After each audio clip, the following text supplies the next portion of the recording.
Occult की दुनिया में आप सभी का स्वागत है। बजरंगबली की कृपा से आज हम करने जा रहे हैं अपने थर्ड लकी सब्सक्राइबर की कुंडली का विश्लेषण। और अगर आपने अभी तक चैनल को सब्सक्राइब नहीं किया है तो जल्दी से कर लीजिए सब्सक्राइब और बन जाइए हिस्सा ऑकल्ट की दुनिया का। साथ ही शेयर कीजिए अपने फैमिली और फ्रेंड्स के साथ भी और वीडियोज़ को लाइक भी कीजिए। अगर आपको ऑकल्ट में या वैदिक एस्ट्रोलॉजी में इंटरेस्ट है तो भले ही ये कुंडली एनालिसिस आपका नहीं है, लेकिन फिर भी ये आपको काफ़ी नॉलेज और बेनिफिशियल इन्फॉर्मेशन प्रोवाइड कर सकता है। तो कोई भी वीडियो मिस मत कीजिए या स्किप मत कीजिए, क्योंकि ऑकल्ट से जुड़ा हुआ हर एक वीडियो आपको कुछ ना कुछ ज़रूर सिखाता है। तो चलिए बिना किसी देरी के शुरू करते हैं अपना कुंडली एनालिसिस।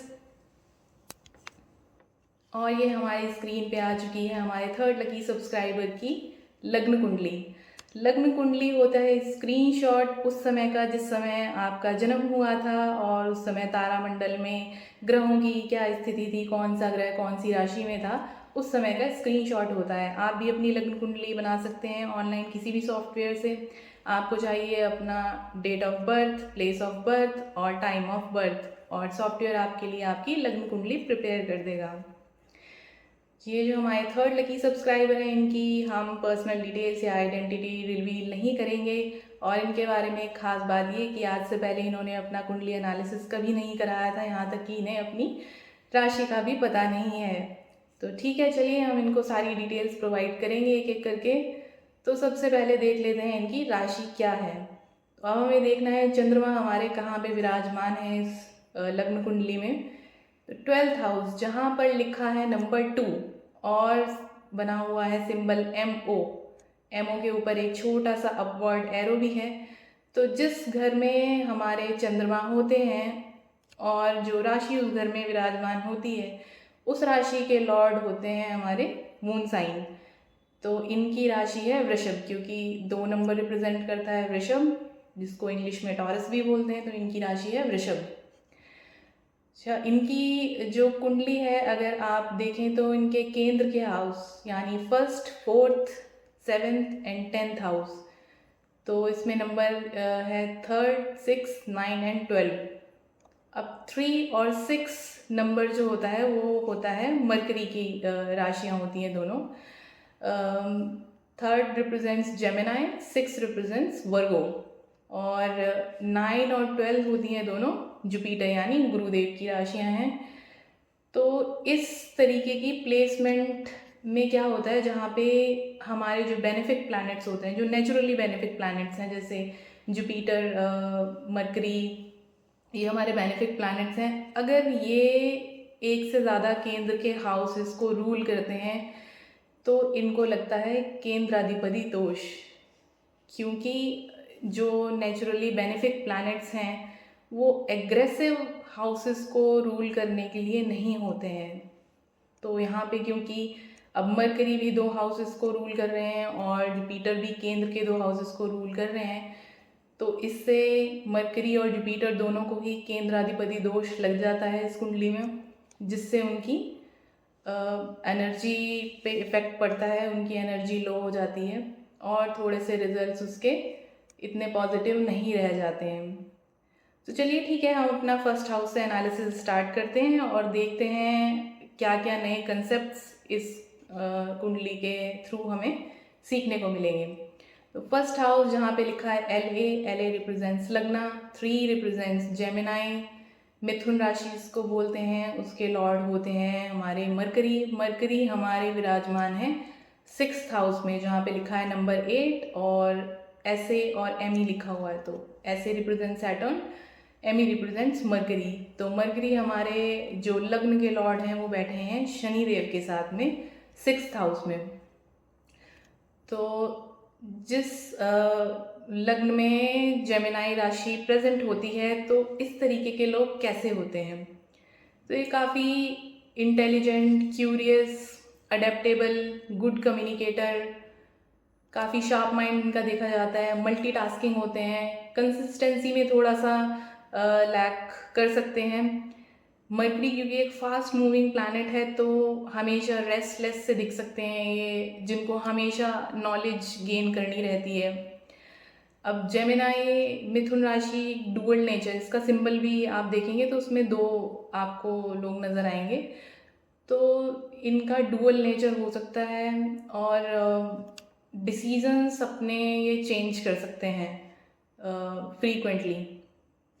इन्हें सोशलाइज करना काफ़ी पसंद होता है, लेकिन ये डीप इमोशनल जो कनेक्शंस होते हैं वहाँ पे इनकी स्ट्रगल देखी जा सकती है। तो अब फर्स्ट हाउस से हम देखते क्या है। फर्स्ट हाउस होता है हमारा खुद का, हमारी personality, physical appearance, health, fitness, हमारा नेचर, हमारा थॉट प्रोसेस, हमारा लाइफ का पर्पस या लाइफ पाथ। तो ये कैसे हो सकते हैं अपने फर्स्ट हाउस के अकॉर्डिंग। फर्स्ट हाउस पे ये इनकी हो सकती है मीडियम टू टॉल बॉडी हो सकती है इनकी। अब जिनका लग्न जेमिनाई या मरकरी रूलिंग होता है तो ये लोग अपनी काफ़ी ओल्ड एज तक भी काफ़ी यूथफुल अपीयरेंस इनका रहता है, काफ़ी यंग ये दिखते हैं अपनी ओल्ड एज तक में भी। नेचुरली ये काफ़ी एक्टिव होते हैं, बट इनका स्टेमिना थोड़ा वीक हो सकता है, इतना स्ट्रॉन्ग स्टेमिना नहीं हो सकता। और क्योंकि mercury again fast moving planet है, बहुत ज़्यादा थॉट्स इनके माइंड में चलते होंगे, तो एक्सेसिव थिंकिंग या स्ट्रेस इनको हो सकता है, जिसकी वजह से इनके वेट में भी फ्लक्चुएशंस देखी जा सकती हैं इनकी लाइफ में। अब क्योंकि मरकरी लग्न के लॉर्ड होकर 6th हाउस में शनि देव के साथ बैठ गए हैं, तो उसके हमें क्या इफेक्ट हो सकते हैं इनकी कुंडली पर। तो अब मरकरी जो है वो स्किन का कारक भी होता है, और शनि देव जो हैं वो क्या करते हैं, ड्राई करने का काम करते हैं, मॉइस्चर को रिड्यूस करते हैं। तो ये अपनी स्किन में इनकी काफ़ी ड्राई स्किन हो सकती है कंपैरेटिव टू अदर पीपल। ये काफ़ी एनालिटिकल, लॉजिकल या फिर प्रॉब्लम सॉल्विंग एटीट्यूड इनका हो सकता है, कि सॉल्यूशन ओरिएंटेड या प्रॉब्लम सॉल्विंग थॉट प्रोसेस इनका हो सकता है। अब शनि देव क्या है, स्लो मूविंग प्लैनेट है, मरकरी है फास्ट मूविंग प्लैनेट। तो सैटर्न की डिग्री अगर हम देखें तो ऐसे के ऊपर लिखा हुआ है 04, छोटा सा एक लिखा हुआ है, ऐसे ही मरकरी के ऊपर लिखा हुआ है 07। तो ये रिप्रेजेंट करता है इन प्लैनेट्स की डिग्री।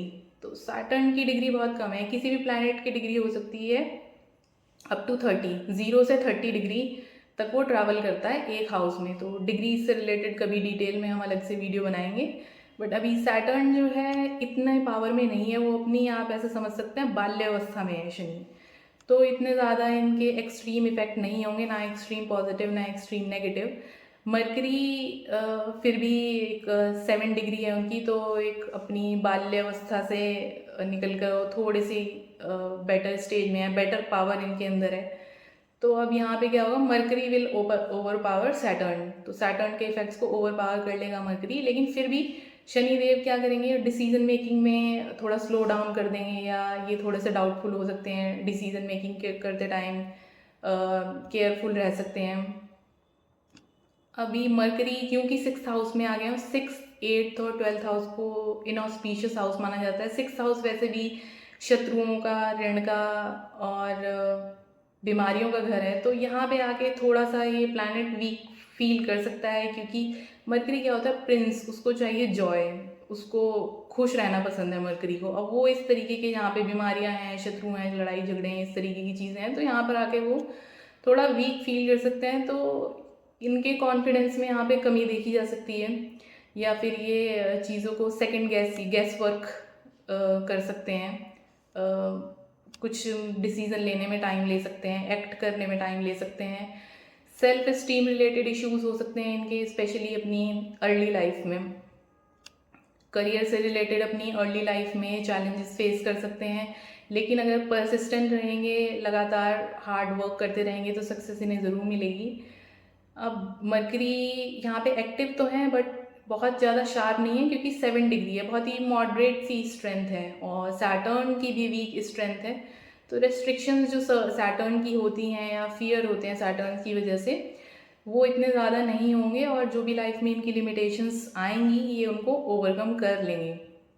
अब ये एक रिजर्व टाइप के इनिशियली लग सकते हैं, लेकिन विद टाइम ये एक रेपुटेशन अपनी गेन कर लेंगे, काफ़ी नॉलेजेबल या डिपेंडेबल काइंड ऑफ इमेज अपनी बिल्डअप कर लेंगे। जब फर्स्ट हाउस जैसे फिजिकल हेल्थ का रिप्रेजेंट करता है, फिजिकल हेल्थ भी रिप्रेजेंट करता है फर्स्ट हाउस। अब उसके लॉर्ड मरकरी आके बैठ गए हैं बीमारियों के घर में, तो इनको हेल्थ इश्यूज भी हो सकते हैं। इनको डाइजेशन रिलेटेड या नर्व सिस्टम रिलेटेड इश्यूज या स्ट्रेस रिलेटेड इलनेस इनको हो सकती है, क्योंकि थॉट्स इनके काफ़ी होंगे, काफ़ी रेस्टलेस ये रहते होंगे। अच्छा, सैटर्न के प्रेजेंस से क्या होगा कि जो हेल्थ इश्यूज हैं वो थोड़ा लॉन्ग टर्म हो सकते हैं, लेकिन अब सैटर्न डिसिप्लिन भी सिखाता है, तो अगर ये डिसिप्लिन रहेंगे, डाइट फॉलो करेंगे, एक्सरसाइज करेंगे, तो इनकी हेल्थ अच्छी रह सकती है। अब ये डिसिप्लिन और काफ़ी लॉजिकल पर्सनालिटी होंगे, बट स्ट्रेस और इमोशनल एक्सप्रेशन की जहाँ बात आएगी वहाँ पे थोड़ी डिफ़िकल्टी फेस कर सकते हैं। और अगर स्ट्रेस रिलेटेड मैटर्स में ज़्यादा हैं, या फिर स्ट्रेस को इन्होंने मैनेज नहीं किया, स्ट्रेस मैनेजमेंट नहीं है या कंट्रोल नहीं किया उसको, तो उससे रिलेटेड एंग्जाइटी, हेडेक्स या फिर स्किन रिलेटेड प्रॉब्लम्स भी इनको हो सकती हैं। डिसिप्लिन और रेमेडीज़ को अगर ये फॉलो करें तो ये अपनी लाइफ को, जो भी चैलेंजेस है, उनकी वीकनेस है, उनको ट्रांसफॉर्म करके अपनी स्ट्रेंथ में कन्वर्ट कर सकते हैं। ये भी इस हाउस से देखा जा सकता है। ये अपनी लाइफ में सक्सेस के लिए काफ़ी पेशेंस और एक लॉजिकल प्लानिंग यूज़ करेंगे, ऐसा इस वाले प्लेसमेंट से रिफ्लेक्ट होता है। तो चलते हैं अब सेकंड हाउस की तरफ। सेकंड हाउस में जहाँ पर लिखा है नंबर 4, नंबर 4 रिप्रेजेंट्स कैंसर, कर्क राशि, जिसके लॉर्ड होते हैं चंद्रमा। चंद्रमा हमारे बैठे हैं 12th हाउस में, और 12th हाउस में वो बैठे हैं अपनी उच्च की राशि में। उच्च की राशि में कोई भी प्लैनेट हाईएस्ट पावर में होता है अपने, तो यहाँ पे मून जो है वो हाईएस्ट पावर में है। तो सेकेंड हाउस से हम देखते हैं wealth, family, speech, assets, moral values, ethics, fooding habits. तो इनकी फाइनेंसेस और मनी में काफ़ी अच्छी नॉलेज रहेगी, लेकिन इमोशनल डिसीजन मेकिंग इनकी एक वीकनेस भी देखी जा सकती है, क्योंकि मून जो होते हैं वो रिप्रेजेंट करते हैं इमोशंस, इंट्यूशंस, क्रिएटिविटी। तो इस तरीके की इनकी इमोशनल वीकनेस देखी जा सकती है डिसीजन मेकिंग में। और फैमिली मैटर्स में या फाइनेंशियल मैटर्स में इमोशंस ही इनके एक दिखेंगे कि एक बिग रोल प्ले करते हैं। इनकी स्पीच में भी इमोशंस रिफ्लेक्ट होंगे। इनका अपनी फैमिली के साथ में एक डीप अटैचमेंट हो सकता है। अपनी इंसेस्ट्रल वेल्थ के टूवर्ड्स भी ये काफ़ी डीपली अटैच हो सकते हैं। या फिर मनी रिलेटेड जो है इनको मतलब काफ़ी इमोशनली सिक्योर दिख सकते हैं, इस हाउस से रिफ्लेक्ट होता है। साथ ही ये चीज़ भी देखी जा सकती है कि इनका इनहेरिटेंस या जो विरासत में इनको जो वेल्थ या एसेट्स मिलने वाली हैं उसको लेकर फैमिली डिस्प्यूट्स हो सकती हैं, और इनकी इनकम में भी फ्लक्चुएशंस हो सकती हैं, क्योंकि जो चंद्रमा है वो काफ़ी फास्ट मूविंग प्लैनेट हैं, और वो घटते और बढ़ते रहते हैं, तो उसी अकॉर्डिंग इनकी वेल्थ भी अप एंड डाउन देखने को मिल सकती है। अब इनसे क्योंकि चंद्रमा उच्च के होकर बैठे हैं 12th हाउस में, तो इसका क्या इफेक्ट हो सकता है कि इनको फॉरेन सोर्सेज, क्योंकि 12th house represents foreign settlement या फॉरेन कनेक्शन एज वेल, तो इनको फॉरेन सोर्सेज के थ्रू भी अर्निंग हो सकती है, या किसी हॉस्पिटल वर्क या स्पिरिचुअल वर्क, चैरिटी या किसी तरीके के हिडन या सिक्रेटिव ये काम करते हैं, तो उससे भी इनको फाइनेंशियल गेन्स हो सकते हैं। ये फैमिली लग्जरी पे और ट्रैवल पे काफ़ी स्पेंड कर सकते हैं, और काफ़ी इनका एक स्ट्रॉन्ग इमोशनल कनेक्ट है मनी के साथ में। ये सेव कर सकते हैं, स्पेंड कर सकते हैं based on their mood swings, क्योंकि मून अगेन घटता और बढ़ता रहता है, तो उसी अकॉर्डिंग मूड स्विंग्स के अकॉर्डिंग ये अपना सेव या स्पेंड कर सकते हैं। अब चंद्रमा इनकी स्पीच को बहुत ही सॉफ्ट स्पोकन लेकिन इमोशनल ड्रिवन बनाता है। इनकी स्पीच में इमोशनली ड्रिवन स्पीच इनकी होगी। अच्छा, इनका पॉसिबिलिटी है कि किसी तरीके की हिडन फाइनेंशियल ट्रांजैक्शंस या अर्निंग्स में कुछ सीक्रेटिव, जो जैसे किसी के साथ शेयर ना करना, इस तरीके की इनकी फाइनेंशियल ट्रांजैक्शंस हो सकती हैं। अगर ज़्यादा इमोशंस को इन्होंने यूज़ किया तो फाइनेंशियल लॉसेस भी इनको हो सकते हैं, तो इनको थोड़ा सा मनी मैटर्स में लॉजिक को भी यूज़ करना है, तो इस चीज़ का इनको रखना है ध्यान। अब जो हमारे गुरुदेव हैं, जो हमारे बैठे हुए हैं 8th हाउस में, तो 8th हाउस में बैठकर वो 2nd हाउस पे अपनी 7वीं दृष्टि डाल रहे हैं, तो उसका क्या इफेक्ट हो सकता है। अच्छा, गुरु जो जिनको केंद्राधिपति दोष भी लगा हुआ है, और आप देखेंगे कि जुपिटर के ऊपर एक डाउनवर्ड्स एरो बना हुआ है, तो क्योंकि जुपिटर बैठे हैं नंबर 10 राशि मकर राशि, जिसमें वो जाते हैं नीच के, यानी कि लोवेस्ट एनर्जी। अब यहाँ पे गुरुदेव की हो चुकी है लोवेस्ट एनर्जी, तो उसके क्या इफ़ेक्ट होंगे। तो इनकी जो फाइनेंशियल इनस्टेबिलिटी रहेगी या लॉसेस रहेंगे due to poor investment decisions. इतना या तो इमोशंस में आके ले लेंगे या फिर जल्दबाजी में आके डिसीजन ले लेंगे, जिसकी वजह से लॉसेस उनको देखने को मिल सकते हैं। वेल्थ रिलेटेड स्ट्रगल देखने को मिल सकती हैं, या फिर अनएक्सपेक्टेड फाइनेंशियल क्राइसिस देखने को मिल सकते हैं। किसी तरीके का स्पेक्युलेटिव ये काम करते हैं या कोई वेंचर है उसमें लॉसेस देखने को मिल सकते हैं। इनकम में डिले हो सकता है या इनकम अनस्टेबल हो सकती है। सेविंग्स करने में ये स्ट्रगल फेस कर सकते हैं, और इनको लाइफ में फाइनेंशियल सेटबैक्स भी देखने को मिल सकते हैं। इनहेरिटेंस को लेकर या एंसेस्ट्रल प्रॉपर्टी को लेकर भी इनकी फैमिली में डिस्प्यूट्स हो सकते हैं, या फिर कुछ लीगल इश्यूज भी हो सकते हैं। स्पीच में भी इनका या तो एक्सेसिवली टॉकेटिव रहेंगे या फिर इमोशंस एक्सप्रेस करने में इनको डिफ़िकल्टी रहेगी, तो इस तरीके की चीज़ें भी देखने को मिल सकती हैं। एक्सेसिव स्पेंडिंग ये कर सकते हैं, अननेसेसरी चीज़ों पे जिनकी ज़रूरत भी नहीं है उस पर भी बहुत ये खर्चा कर सकते हैं। अब क्योंकि जुपिटर एक नेचुरली बेनिफिक प्लैनेट है, भले ही उनकी एनर्जी एकदम लो हो गई है, सबसे निचले स्तर पे पहुंच गई है उनकी एनर्जी, फिर भी वो नॉलेज और विजडम को तो रिप्रेजेंट करते ही हैं। तो अगर ये अपनी नॉलेज का सही तरीके से इस्तेमाल करें, या अपनी जो वेल्थ है वो रिसर्च, ऑकल्ट नॉलेज या किसी डीप स्टडी वाले फील्ड से गेन करने की कोशिश करेंगे, तो उसमें इन्हें फिर भी सक्सेस मिलेगी, अच्छे रिजल्ट मिलेंगे।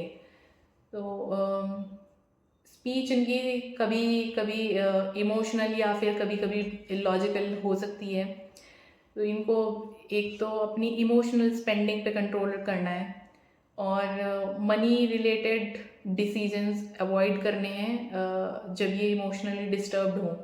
When you are stable then only take decisions related to finances. और एक अपना डिसिप्लिन सेविंग्स प्लान इनको बना के चलना है, क्योंकि जो जुपिटर की वीकनेस है उसको बैलेंस या उसको काउंटर करने के लिए बहुत ज़रूरी है कि ये अपना एक डिसिप्लिन्ड अप्रोच फॉलो करें अपने फाइनेंशियल मैटर्स में। तो चलिए अब चलते हैं हम 3rd हाउस की तरफ। 3rd हाउस जहाँ पे लिखा है नंबर 5, और नंबर 5 रिप्रेजेंट करता है लियो राशि, सिंह राशि, जिसके रूलिंग प्लैनेट होते हैं सूर्य, और सूर्य हमारे बैठे हुए हैं 5th हाउस में केतु के साथ। तो 3rd हाउस हमारा क्या रिप्रेजेंट करता है, वो हम पराक्रम भाव भी जिसको बोलते हैं। तो 3rd हाउस हम देखते हैं करेज, आपके younger siblings, communication, short travels, strengths, आपकी सक्सेस को पाने के लिए जो एफर्ट्स आप लगाते हैं, ये सब चीज़ें हम देखते हैं 3rd हाउस से। तो अब हमारे जो सूर्य देव हैं वो 5th हाउस में बैठे हुए हैं तुला राशि में। उस तुला राशि में सूर्य हो जाते हैं नीच के, यानी अपनी लोवेस्ट पावर में, लोवेस्ट एनर्जी में वो आ जाते हैं, और साथ ही वो बैठे हैं केतु के। और केतु के साथ जब सूर्य होते हैं तो इसको बोलते हैं ग्रहण लगाना। जब भी सूर्य और चंद्रमा, राहु या केतु के साथ होते हैं तो उनको लग जाता है ग्रहण। और यहाँ पे इनका कंजंक्शन सूर्य और केतु का बिल्कुल एग्जैक्ट कंजंक्शन है, क्योंकि इनकी डिग्री दोनों की सन और केतु की 15-15 डिग्री है। तो इसको ऐसे भी कहते हैं कि केतु ने सूर्य का ग्रास कर लिया, क्योंकि राहु और केतु एक जैसे पुरानी हमारी ग्रंथों में देखने को मिल सकती है इनकी स्टोरी की, जब मोहिनी का रूप धारण करके भगवान विष्णु अमृत बांट रहे थे देवताओं के बीच में और राक्षसों के बीच में। तो सूर्य स्वर भानु नाम के जो हमारे राक्षस थे, इन्होंने जो है देवताओं का रूप बना के देवताओं के बीच में जाकर बैठ गए थे और इन्होंने अमृत पी लिया था। तो जो सूर्य और चंद्रमा है, इन्होंने उनका भेद उजागर कर दिया था, जिस वजह से ये लोग क्या इनके ऊपर सूर्य और चंद्रमा के ऊपर राहु और केतु जो हैं ग्रहण लगाते हैं। तो अब यहाँ पे केतु ने सूर्य को पूरी तरीके से ग्रहण लगा दिया है। तो अब देखते हैं इसके क्या क्या इफेक्ट होते हैं। थर्ड हाउस में हमारे जो लियो है वो काफ़ी अच्छा प्लेसमेंट है, क्योंकि सिंह राशि है। It represents courage, confidence, leadership, self expression, strong will power. इसमें जनरली जैसे देखा जाए तो काफ़ी बोल्ड पर्सनालिटी मिलती है, स्ट्रॉन्ग विल पावर देखने को मिलती है, कम्युनिकेशन में भी एक कमांड दिखेगी।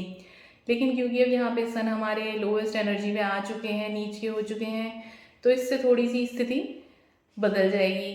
तो इसमें क्या होगा कि इनका थोड़ा सा लो कॉन्फिडेंस या लो करेज इनको देखने को मिलेगी। इनिशिएटिव लेने में थोड़ा स्ट्रगल फील कर सकते हैं, या फिर सेल्फ कॉन्फिडेंस में लैक फील कर सकते हैं, कम्युनिकेशन में स्ट्रगल फील कर सकते हैं।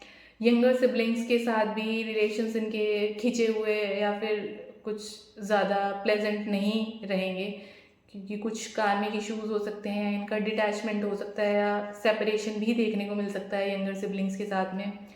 सेल्फ एक्सप्रेशंस में भी इनको डिफ़िकल्टी रहेगी, अपने थॉट्स इफ़ेक्टिवली ये कम्युनिकेट नहीं कर पाएंगे। और ये ऐसा भी इनको लग सकता है कि जो भी एफर्ट डाल रहे हैं उससे एक्सपेक्टेड रिजल्ट नहीं आ रहा है, और फिर क्योंकि इनको रिजल्ट एक्सपेक्टेशंस के अकॉर्डिंग नहीं मिलेंगे, तो इनकी बीच बीच में कंसिस्टेंसी भी जा सकती है कि अप एंड डाउन उसमें लगे रहेगा। हम कभी मोटिवेटेड हैं, कभी एकदम डाउन चले जाएंगे, तो लैक ऑफ कंसिस्टेंसी भी रह सकती है इनके एफर्ट्स में। लीडरशिप रोल्स में भी स्ट्रगल इनको देखने को मिल सकती है कि लीडरशिप पोटेंशियल इनके अंदर होगा, क्योंकि लियो है थर्ड हाउस में, पर या तो अपने आप में ये हेजिटेंट होंगे या फिर ओवरशैडोड हो सकते हैं। लेकिन अगर इसको सूर्य की स्ट्रेंथ को बढ़ा लेते हैं या चीज़ों को ठीक से मैनेज कर लेते हैं, अपने पास्ट एक्सपीरियंसेस लर्न करते हैं, तो इसमें कुछ पॉजिटिव चीज़ें हो सकती हैं कि अगर ये स्पिरिचुअलिटी और डीप थिंकिंग में जैसे इंटरेस्ट दिखाएं, तो इनको विजडम इससे मिल सकती है और मटेरियल सक्सेस भी इनको मिल सकती है। इनके जो पोटेंशियल है कुछ कुछ अनकन्वेंशनल वेज में रिफ्लेक्ट हो सकता है। इनका जो भी जैसे एफर्ट लगाएंगे तो कुछ यूनिक क्रिएटिव स्किल्स जैसे राइटिंग, मीडिया या आर्टिस्टिक एबिलिटीज़ जैसे हैं, तो इस तरीके की कुछ क्रिएटिव फील्ड्स में इनको पॉजिटिव रिजल्ट्स देखने को मिल सकते हैं। तो ग्रोथ इनकी पॉसिबल है, लेकिन इनको कंसिस्टेंटली कॉन्शियस एफर्ट्स लगाने पड़ेंगे, सेल्फ डाउट को ओवरकम करना पड़ेगा और अपने कॉन्फिडेंस को इम्प्रूव करना पड़ेगा, तभी इनको सक्सेस मिलेगी। अच्छा, इस पे थर्ड हाउस पे जो है हमारे शनि देव की दृष्टि है, 10वीं दृष्टि है उनकी। 6th हाउस से शनि देव थर्ड हाउस पे अपनी 10वीं दृष्टि डाल रहे हैं। तो इससे क्या होगा, इसमें जैसे जो भी है एफर्ट्स वगैरह अपनी लाइफ में लगाएंगे किसी भी काम के लिए, तो उसमें डिले, स्ट्रगल देखने को मिल सकती है और चीज़ें थोड़ी स्लो चलेंगी। लेकिन अगर परसिस्टेंटली हार्ड वर्क करते रहेंगे तो रिजल्ट इनको मिलेगा। अच्छा, शनिदेव की दृष्टि पड़ने से जो इनकी स्पीच है वो हार्श हो सकती है कभी, और कम्युनिकेशन में काफ़ी रिजर्व्ड हो सकता है, इतने एक्सप्रेसिव ना हो, या कभी कभी हार्श या सीरियस वे में ये बात कर सकते हैं। तो ऑब्स्टेकल्स फेस कर सकते हैं कम्युनिकेशन में, या क्लैरिटी ऑफ थॉट्स ना मिले इन्हें कभी, तो ऐसा भी ये फील कर सकते हैं। रिस्क लेने में भी इनको हेजिटेशन फील होगा, क्योंकि सन की जो है नहीं, सैटर्न की जो दृष्टि है वो पड़ रही है सूर्य पे, और इनका कॉन्फ्लिक्टिंग रिलेशन है सैटर्न और सन का। तो जो लियो की एक बोल्डनेस होती है ना, वो रिड्यूस हो जाएगी सैटर्न की दृष्टि से। तो ये इनिशिएटिव्स लेने में भी ये जो है कॉशियस दिख सकते हैं, ये डिले हो सकता है। तो कुछ सेल्फ डाउट जैसी कंडीशन भी इनकी बन सकती है, या फिर इनको रिकग्निशन मिलने में डिले हो, इस तरीके का भी देखने को मिल सकता है। जिसमें क्या है, जैसे शनिदेव की क्या एक क्वालिटी होती है, डिसिप्लिन और स्ट्रॉन्ग विल पावर वो देते हैं। इतनी ज़्यादा मेहनत करवा देते हैं इंसान से कि उनके अंदर एक स्ट्रॉन्ग विल पावर डेवलप हो जाती है। तो ये भी इनको देखने को मिल सकता है कि अगर इन्होंने काफ़ी समय से लगातार ये अपने प्रयासों में लगे हुए हैं, तो इनको सक्सेस देखने के लिए मिल सकती है। और कम्युनिकेशन स्किल को भी ऐसे वो थोड़ा स्ट्रक्चर्ड कर देंगे शनिदेव, तो इनको एक रिस्पॉन्सिबल और डिसिप्लिन स्पीकर बनाएंगे, या राइटर या कम्युनिकेटर, ऐसा ये इनकी अपनी लाइफ में देख सकते हैं। इनके अंदर एक टफ चैलेंजेस को हैंडल करने की एबिलिटी भी आ जाएगी। तो भले ही कॉन्फिडेंस लो है, लेकिन वक्त के साथ में, परसिस्टेंस के साथ में, और एक स्ट्रॉन्ग वर्क एथिक्स अगर ये रखें, तो ये चैलेंजेस से ओवरकम कर सकते हैं। तो पोटेंशियल तो है इनका क्रिएटिव फील्ड्स में, राइटिंग, मीडिया, कम्युनिकेशन में काफ़ी इनका पोटेंशियल है। इनका इंटरेस्ट है डीप थिंकिंग में, स्पिरिचुअलिटी या इंटेलेक्चुअल ग्रोथ, जहाँ पे माइंड रिलेटेड वर्क होता हो वहाँ पे इनको काफ़ी इंटरेस्ट आएगा। स्ट्रॉन्ग डिसिप्लिन का लाइफ में समय के बाद धीरे धीरे इनको दिखेगा कि वो भी डेवलप हो रहा है। तो अब चलते हैं हम फोर्थ हाउस की तरफ। फोर्थ हाउस जिसको हम कहते हैं सुख का भाव, जहाँ से हम देखते हैं मदर से रिलेटेड, मदर से रिलेशंस, या घर, अपना मेंटल पीस, किसी भी तरीके का materialistic possession like vehicles, property, या फिर इनर हैप्पीनेस। तो फोर्थ हाउस जहाँ पे लिखा है नंबर 6, और जहाँ पे हैं विराजमान मंगल और शुक्र, MANVE। अब यहाँ पे मंगल है 9 डिग्री के, और वीनस है 26 डिग्री के, और वीनस के ऊपर लगा हुआ एक डाउनवर्ड एरो, जो कि रिप्रेजेंट करता है कि ये हो चुके हैं वर्गो राशि यानी कन्या राशि में नीच के हो चुके हैं शुक्र। तो ये अपनी लोवेस्ट पावर में है यहाँ पे वीनस। अब इसमें जो फोर्थ हाउस के लॉर्ड हैं, जो थर्ड राशि और के लॉर्ड हैं, वही 6th राशि के भी लॉर्ड हैं हमारे मरकरी, और वो बैठे हैं हमारे 6th हाउस में। और हमारी दृष्टि पड़ रही है जुपिटर की, गुरु की 8वें घर से 9वीं दृष्टि हमारे 4th हाउस पे है। तो अब इसके क्या क्या इन्फ्लुएंस होंगे। तो जो वर्गो राशि होती है वो एक अर्थी, और वर्गो कन्या राशि जो डुअल साइन होती है। तो ये इसकी क्वालिटी होती है कि काफ़ी प्रैक्टिकल, एनालिटिकल या परफेक्शनिस्ट अप्रोच वाला बनाती है किसी इंसान को। तो इनकी इस तरीके की अप्रोच हो सकती है अपने, क्योंकि फोर्थ हाउस में है, तो अपने घर की तरफ, फैमिली और इमोशंस की तरफ इनकी प्रैक्टिकल और एनालिटिकल या परफेक्शनिस्ट जैसी अप्रोच हो सकती है। हो सकता है इनको पसंद हो कि घर में काफ़ी क्लीनलीनेस रहे, या किसी तरीके का प्रॉपर ऑर्डर फॉलो हो, प्रॉपरली ऑर्गेनाइज रहें सब चीज़ें इनके घर के इन्वायरमेंट में। मेंटल पीस इनकी जो होगी वो स्ट्रक्चर या लॉजिक पे ही डिपेंड करेगी रादर देन इमोशंस। अब इनको चैलेंजेस क्या आ सकते हैं कि क्योंकि 6th राशि के लॉर्ड यानी 4th हाउस के लॉर्ड जो हैं वो 6th हाउस में सैटर्न के साथ बैठे हुए हैं, तो वो होम लाइफ में डिस्टर्बेंस क्रिएट कर सकते हैं, स्ट्रेस या पोटेंशियल डिस्प्यूट्स भी देखने को मिल सकते हैं।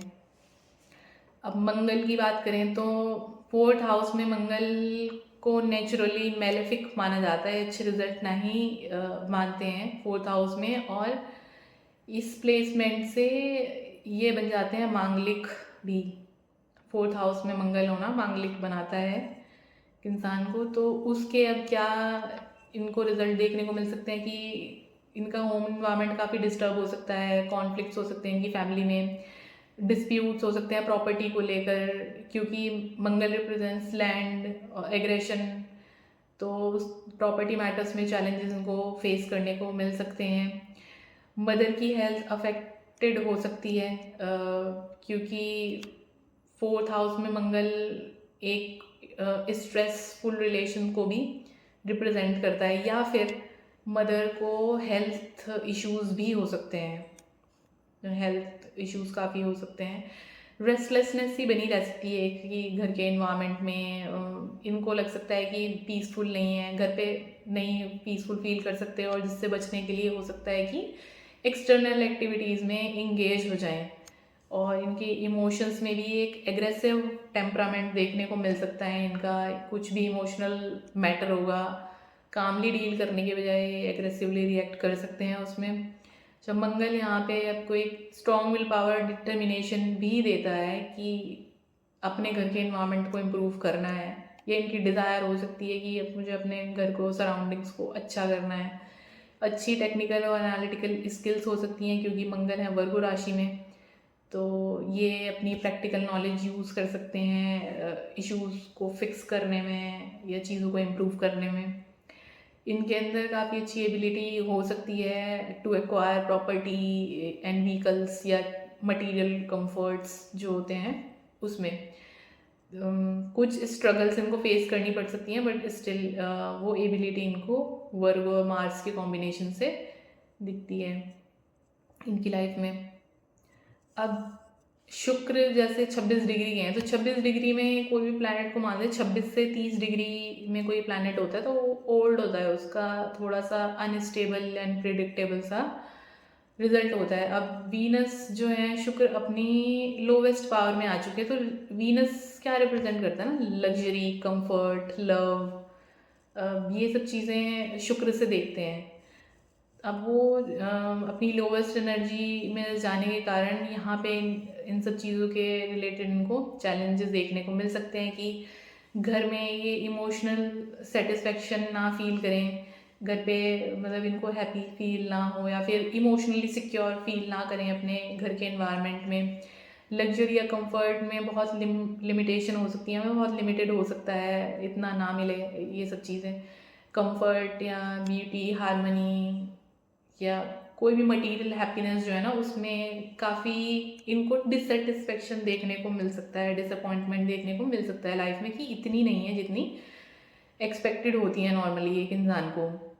जब Venus also represents your spouse, तो मैरिड लाइफ में भी प्रॉब्लम को इंडिकेट यहाँ पे कर रहा है।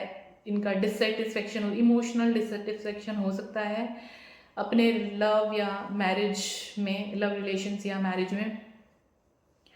और ऐसा भी देखने को मिल सकता है कि ये फिर आउटसाइड मैरिज दे में सीक सेटिस्फेक्शन, बट वो चीज़ें इनके लिए ठीक नहीं होंगी। अब क्योंकि गुरु की दृष्टि ऐसे पड़ रही है, लेकिन गुरु भी अपनी लोवेस्ट पावर में है। जब गुरु लोवेस्ट पावर में चले जाते हैं तो उसमें क्या होता है ना, एक पर्सन को जो एक मॉरल, स्ट्रॉन्ग मॉरल नॉलेज या ब्लेसिंग होती है गुरु की, वो यहाँ पे कहीं ना कहीं मिसिंग है।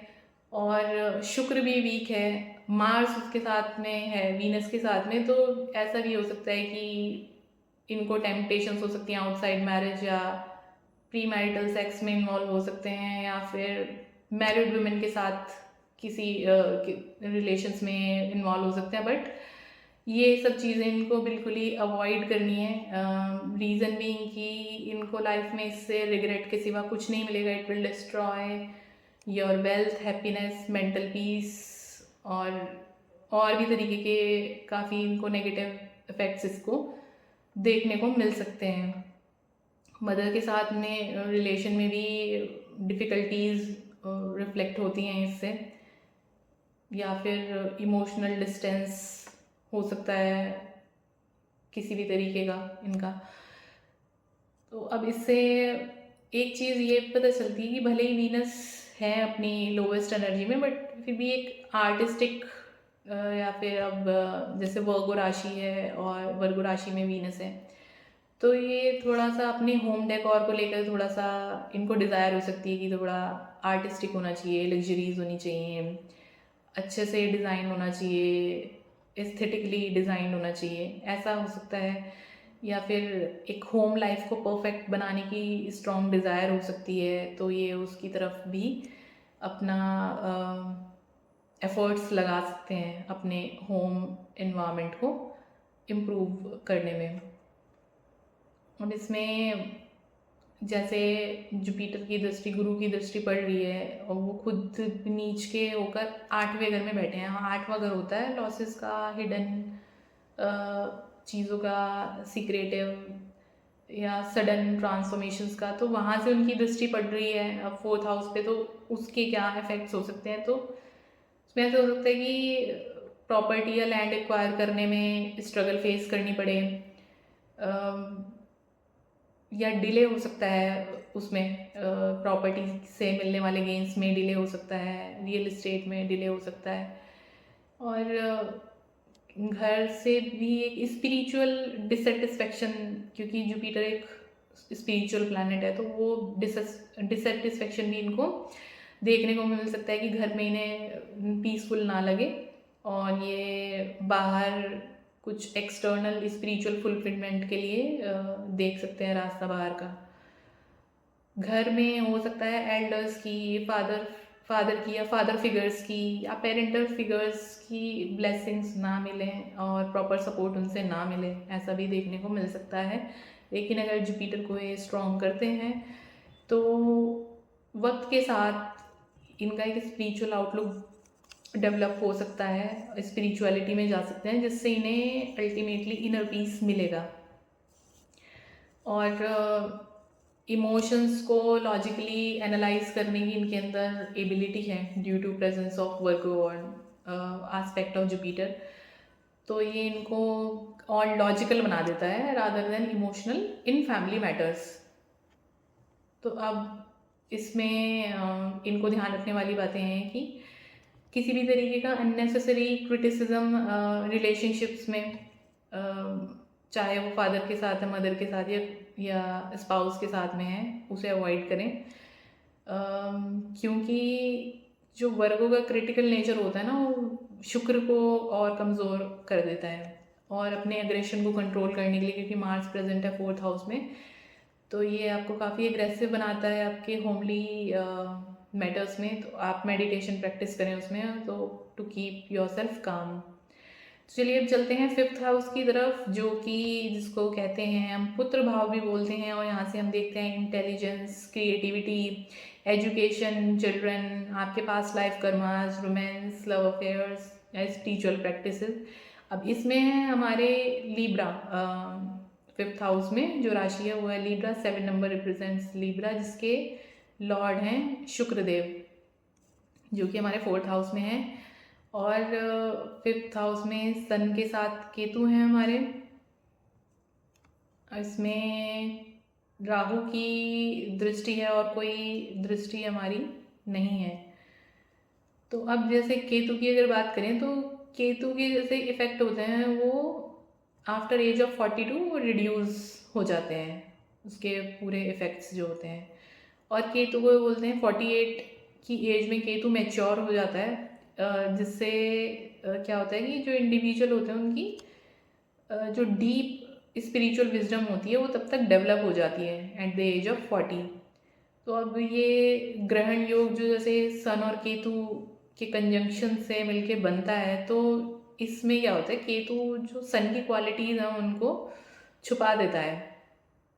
तो इसमें इससे क्या इफेक्ट पड़ेगा कि एक इनके लिए थोड़ा मुश्किल हो जाएगा कि अपनी एक स्ट्रॉन्ग आइडेंटिटी बना पाना, या फिर रिकग्निशन, जैसे फर्स्ट फेज ऑफ लाइफ में इनको इतना रिकग्निशन इनको ना मिले चीज़ों को अपने एफर्ट्स में। करियर में स्ट्रगल हो सकती हैं, आइडेंटिटी को लेकर हो सकते हैं इशू, ईगो रिलेटेड इश्यूज हो सकते हैं, या फिर फादर के साथ में डिफ़िकल्टी, या फिर फादर फिगर्स के साथ या अथॉरिटीज़ के साथ में इनको डिफ़िकल्टी देखने को मिल सकती है। हो सकता है रिलेशंस अच्छे नहीं हो। इनका इमोशनल डिटैचमेंट देखने को मिल सकता है, कि केतु की क्वालिटी होती है कि जिस घर में बैठता है वहाँ की चीज़ों से वो डिटैचमेंट क्रिएट कर देता है या फिर कन्फ्यूज़न क्रिएट करता है। तो इनका हो सकता है कि डिसीजन मेकिंग में इनका जो है कन्फ्यूजन इनको फील होता हो कई बार, या कुछ अनएक्सपेक्टेड सेटबैक्स हो लाइफ में जिसकी वजह से हमेशा ये लॉस्ट सा फील करें कि बहुत कुछ लाइफ में से हो चुका है। तो उन चीज़ों में अ, भी इनका माइंड अटका रह सकता है। अब क्योंकि ये क्या करता है, केतु बिल्कुल सन की सारी क्वालिटीज़ को ब्लॉक कर देगा, तो ईगो भी, जैसे सन की एक क्वालिटी होती है ईगो, तो ईगो भी ब्लॉक करेगा, आइडेंटिटी भी ब्लॉक करेगा। और जो फिर ये पर्सन है तो इनको क्या करना चाहिए ऐसे में, कुछ स्पिरिचुअल या इंटेलेक्चुअल वे इनको यूज़ करना चाहिए खुद को एक्सप्रेस करने के लिए, रादर देन कि ये लॉस्ट फील करें या ऐसा फील करें कि इनकी कोई वैल्यू नहीं है, वर्थ नहीं है। तो बेटर यही रहेगा कि अपने को स्पिरिचुअली ये जो है ग्रो करने की कोशिश करें। अगर ये रेजिस्ट करते हैं स्पिरिचुअल ग्रोथ तो फिर ये लॉस्ट और फ्रस्ट्रेटेड फील कर सकते हैं। जिस जिस जॉब में जैसे एक्सेसिव सेल्फ प्रमोशन रिक्वायर्ड होता है, जैसे पॉलिटिक्स में, या फिर काफ़ी लीडरशिप हैवी रोल्स होते हैं जिसमें बहुत ज़्यादा लीडरशिप की नीड होती है, इसमें बहुत स्ट्रॉन्ग आइडेंटिटी की ज़रूरत होती है पब्लिकली, सोशली। तो इस तरीके की जॉब्स ये अवॉइड करें। ऑकल्ट साइंसेस में, रिसर्च में, साइकोलॉजी में, टेक्नोलॉजी में, राइटिंग में या स्पिरिचुअल टीचिंग में अच्छा कर सकते हैं। अब जैसे कोई भी प्लैनेट जैसे नीच का हो जाता है तो एक चीज़ हम देख सकते हैं कि उसको नीच भंग करने के लिए कोई कंडीशन तो नहीं बन रही है।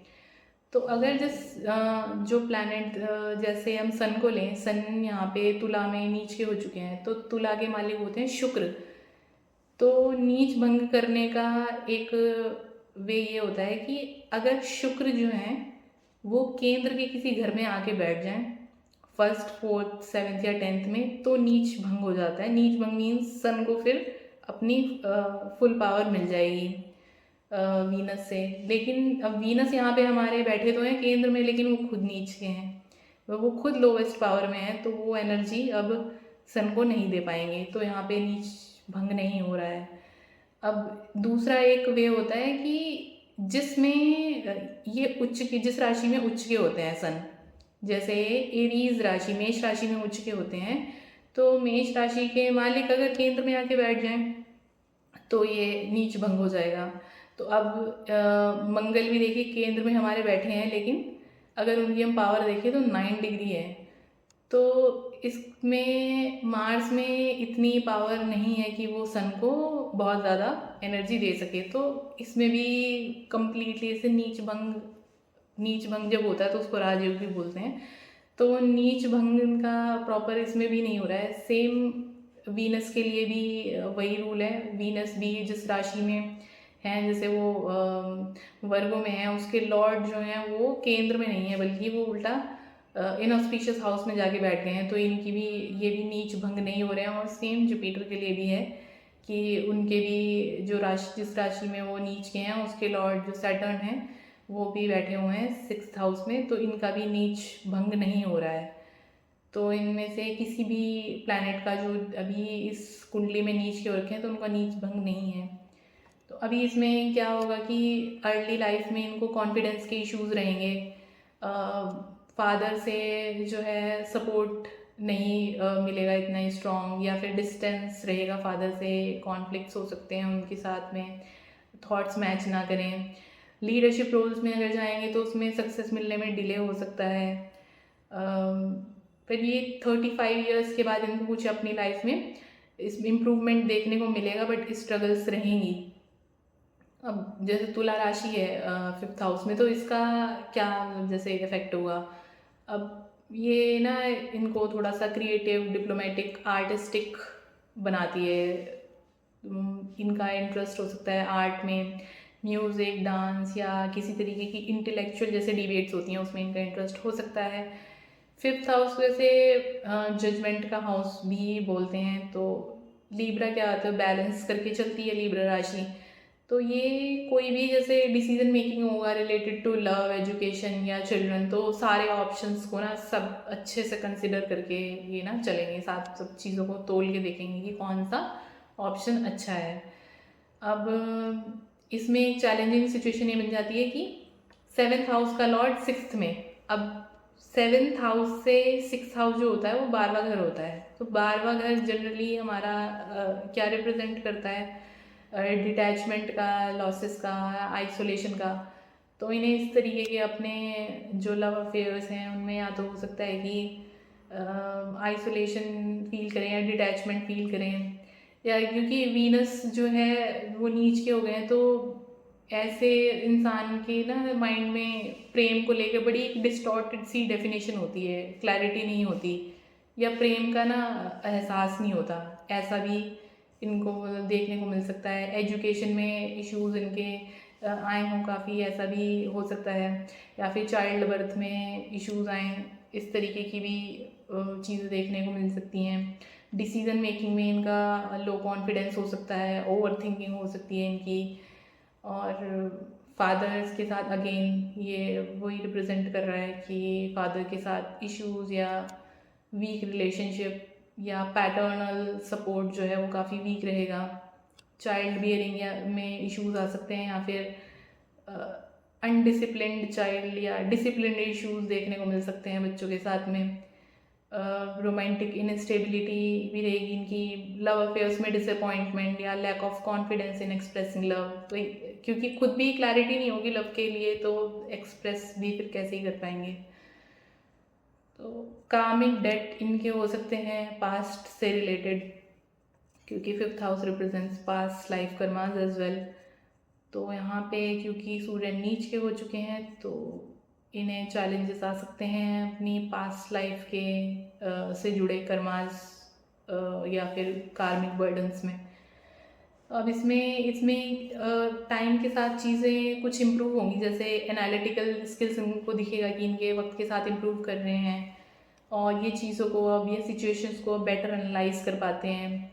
इनके अंदर एक ह्यूमिलिटी होगी, काफ़ी बैलेंस्ड ईगो होगी, क्योंकि सन वीक है। तो ऐसा होगा कि ये ज़्यादा एरोगेंस वगैरह नहीं दिखाएंगे अपने कोवर्कर्स के बीच में, और या फिर जिन लोगों के साथ भी ये काम करेंगे तो काफ़ी हारमनी में ये काम करेंगे। और स्पिरिचुअल ग्रोथ का काफ़ी पोटेंशियल है इसमें फिफ्थ हाउस में, बिकॉज ऑफ वीक सन और केतु की प्रेजेंस से। तो ये हायर विजडम और सेल्फ इम्प्रूवमेंट की तरफ इनको पुश कर सकता है। अब केतु इनको इल्यूजन्स या डीप पास्ट लाइफ से जुड़े कर्मास, इन सब चीज़ों में भी इन्वॉल्व कर सकता है। अनकन्वेंशनल इनकी थिंकिंग हो सकती है, या फिर स्पिरिचुअल इंक्लिनेशंस हो सकती हैं इनकी। अब इसमें कुछ जो नेगेटिव इफेक्ट, जैसे स्टडीज़ पे फोकस ना कर पाना इतना, या चाइल्ड बर्थ या चिल्ड्रन रिलेटेड कार्मिक डेट इनको देखने को मिल सकते हैं। Over thinking, risk taking behaviour इनका रहेगा, क्योंकि फिफ्थ हाउस जैसे स्पेकुलेशंस का भी होता है। तो रिस्क ले लेना इस तरीके की चीज़ों में, और फिर अल्टीमेटली इम्पल्सिव डिसीजंस में इनको लॉस देखने को मिल सकते हैं स्पेकुलेशंस के फील्ड में। अब इनकी एक ये क्वालिटी भी रहेगी कि तो जैसे क्रिएटिव या फिर आउट ऑफ बॉक्स थिंकिंग जैसे होती है, तो इस तरीके की इनकी इनोवेटिव या इमेजिनेटिव थिंकिंग हो सकती है। इसमें इनका एक पॉजिटिव चीज़ ये देखने को मिलती है कि इनकी अनकन्वेंशनल या फॉरेन, पॉजिटिव तो नहीं कहेंगे, बट इनका कुछ जैसे सीक्रेट रिलेशनशिप्स या फिर फॉरेन से कुछ इस तरीके का कनेक्शन, इस तरीके के चांसेस यहाँ से बढ़ जाते हैं। और स्पेकुलेटिव चीज़ों को की तरफ ये टेम्पटेशंस इनको हो सकती हैं, उस तरफ जा सकते हैं, विच इज़ वेरी रिस्की। मतलब गैम्बलिंग वगैरह के लिए ये placement is good, but risk बहुत हाई है यहाँ पे। अब इसमें इंटेलिजेंस और जैसे अनकन्वेंशनल फील्ड्स में भी इनका जैसे आउट ऑफ बॉक्स थिंकिंग तो रहेगी, लेकिन ट्रेडिशनल एकेडमिक्स में स्ट्रगल देखने को मिल सकती है। मेंटल रेस्टलेसनेस देखने को मिल सकती है, क्योंकि जैसे एक गोल पे फोकस ना कर पाना, स्कैटर्ड एनर्जी इनका होना, तो इस तरीके की चीज़ भी ये फील कर सकते हैं। इसमें ऐसी सिचुएशन भी बन सकती हैं कि इनको कोई लव एजुकेशन या इन्वेस्टमेंट से रिलेटेड मैटर्स में इनको कोई मैनिपुलेट कर ले, तो इसका भी इन्हें काफ़ी ध्यान रख के चलना है। और स्टॉक मार्केट में या कि किसी भी तरीके की स्पेकुलेटिव फील्ड में अगर ये ध्यान से नहीं चलेंगे तो इनको लॉसेस देखने को मिल सकते हैं। इसमें यहाँ पे केतु जो है इनकी इंट्यूशन भी स्ट्रॉन्ग करता है, तो ये काफ़ी इंट्यूटिव और स्पिरिचुअली इंक्लाइंड भी हो सकते हैं, और इनकी काफ़ी पोटेंशियल ग्रोथ भी दिखती है एस्ट्रोलॉजी, साइकोलॉजी या फिर हीलिंग के फील्ड्स में।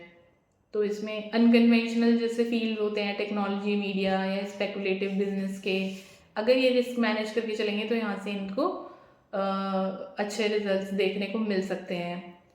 अब ये डीप इंसाइटफुल थिंकिंग के कैपेबिलिटी भी है इनके अंदर, तो ये काफ़ी यूनिक आइडियाज़ या इनोवेटिव सॉल्यूशंस भी लेकर आ सकते हैं। और फॉरेन लैंड में एजुकेशन, करियर या रोमांस रिलेटेड अपॉर्चुनिटीज़ भी इनको देखने को मिल सकती हैं। इनकी इंटेलेक्चुअल और क्रिएटिव एबिलिटीज़ तो स्ट्रॉन्ग हैं, लेकिन इनको एक डायरेक्शन की ज़रूरत है। इनको हो सकता है कि कंसंट्रेट करने में डिफ़िकल्टी फील होती हो, या इनका जैसे लॉस ऑफ इंटरेस्ट होता है स्टडीज़ में, मन ना लगना पढ़ाई में, इस तरीके का अपनी लाइफ में हो सकता है इन्होंने फेस देखा हो। तो ये इस तरीके की हम 5th हाउस से चीज़ें देख सकते हैं। अब हम चलते हैं 6th हाउस की तरफ, जहाँ से हम देखते हैं एनिमीज़, डेट्स, हेल्थ, आपकी डेली वर्क लाइफ, जहाँ से आपको इनकम होती है, आपके ऑब्स्टेकल्स या किसी तरीके के लीगल मैटर्स या लिटिगेशंस। तो 6th हाउस का जो साइन है वो है स्कॉर्पियो, जहाँ पे लिखा है नंबर 8, और वहाँ पे प्रेजेंट है हमारे सैटर्न एंड मरकरी। अब इसमें जो हमारे चंद्रमा है वो 12th हाउस में बैठकर 7वीं दृष्टि इस घर पे डाल रहे हैं। तो अब इसके देख लेते हैं क्या क्या इनके इन्फ्लुएंस होंगे।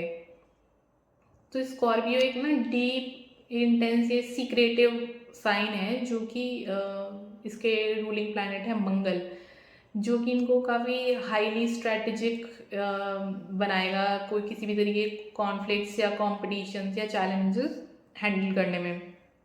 ये अपने शत्रुओं से नहीं डरेंगे, और ये उन पर विजय प्राप्त करेंगे अगर ये पेशेंस रखते हैं, या कुछ इनकी हिडन टैक्टिक्स ये यूज़ करेंगे, या कुछ अपना रेजिलियंस यूज़ करके ये अपने एनिमीज़ पर या फिर उनसे किसी भी तरीके की डिस्प्यूट या बैटल्स में ही विल विन। और ये स्कॉर्पियो जो है ये एक ट्रांसफॉर्मेशन का भी साइन होता है, तो इससे ये भी रिफ्लेक्ट होता है कि ये अपनी लाइफ में मेजर ट्रांसफॉर्मेशंस के थ्रू जा सकते हैं। हेल्थ इश्यूज़ या फिर वर्क प्लेस कॉन्फ्लिक्ट्स या फिर लीगल मैटर्स अगर इस तरीके के होते हैं, तो ये अपनी लाइफ में फील कर सकते हैं मेजर ट्रांसफॉर्मेशन इन सब चीज़ों की वजह से।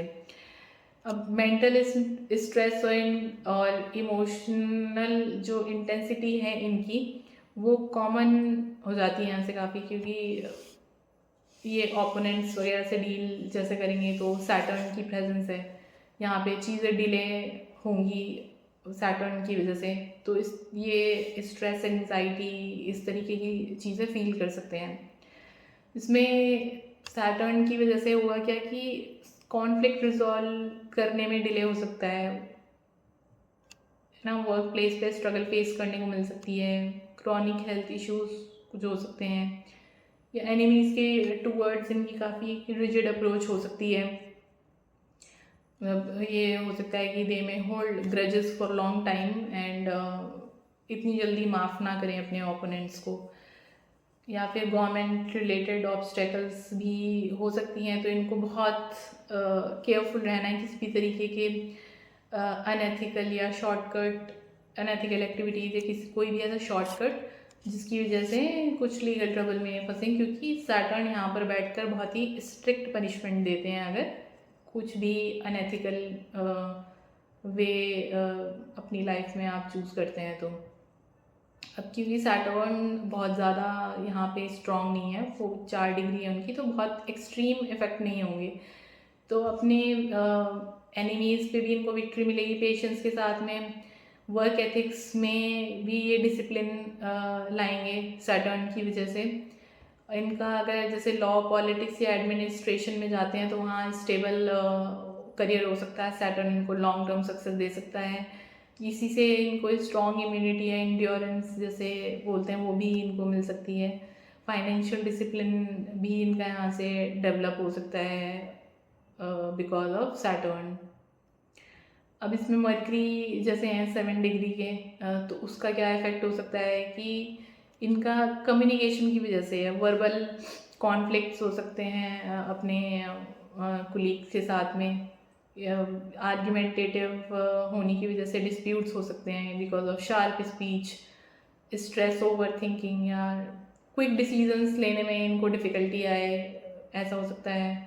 नर्व्स या डाइजेशन रिलेटेड हेल्थ इश्यूज इनको हो सकते हैं, एसिडिटी, गैस, या फिर कुछ किसी तरीके का नर्वस डिसऑर्डर, इस तरीके के इश्यूज हो सकते हैं। बाकी मर्करी इनको स्मार्ट और एक स्ट्रैटेजिक माइंड देता है, और इनका जैसे कम्युनिकेशन बेस्ड जो जॉब्स होंगी इनमें सक्सेस मिलेगी इनको। इनके अंदर काफ़ी अच्छी एबिलिटी होगी कॉम्प्लेक्स प्रॉब्लम्स को रिजॉल्व करने की, फाइनेंशियल मैटर्स को हैंडल करने में काफ़ी अच्छे होंगे। अब जैसे चंद्रमा की भी दृष्टि पड़ रही है तो उससे क्या उसका क्या इम्पैक्ट होगा कि इनको काफ़ी अपने वर्क प्लेस से इमोशनल अटैचमेंट होगा, और एनिमीज से भी। तो इनको ये ऐसा हो सकता है कि जो वर्क रिलेटेड कॉन्फ्लिक्ट्स या इश्यूज हो सकते हैं उसको पर्सनली ले सकते हैं अननेसेसरली। जब ये क्या होगा, अपना स्ट्रेस इंक्रीज कर लेंगे इससे, तो इनको ये अवॉइड करना है। अपने हेल्थ और करियर को लेकर ओवर थिंकिंग हो सकती है इनकी, क्योंकि ये फाइनेंशियल सिक्योरिटी को लेकर स्ट्रेस में रह सकते हैं, कह लो ऑब्सेशन सा हो सकता है इनको उसका।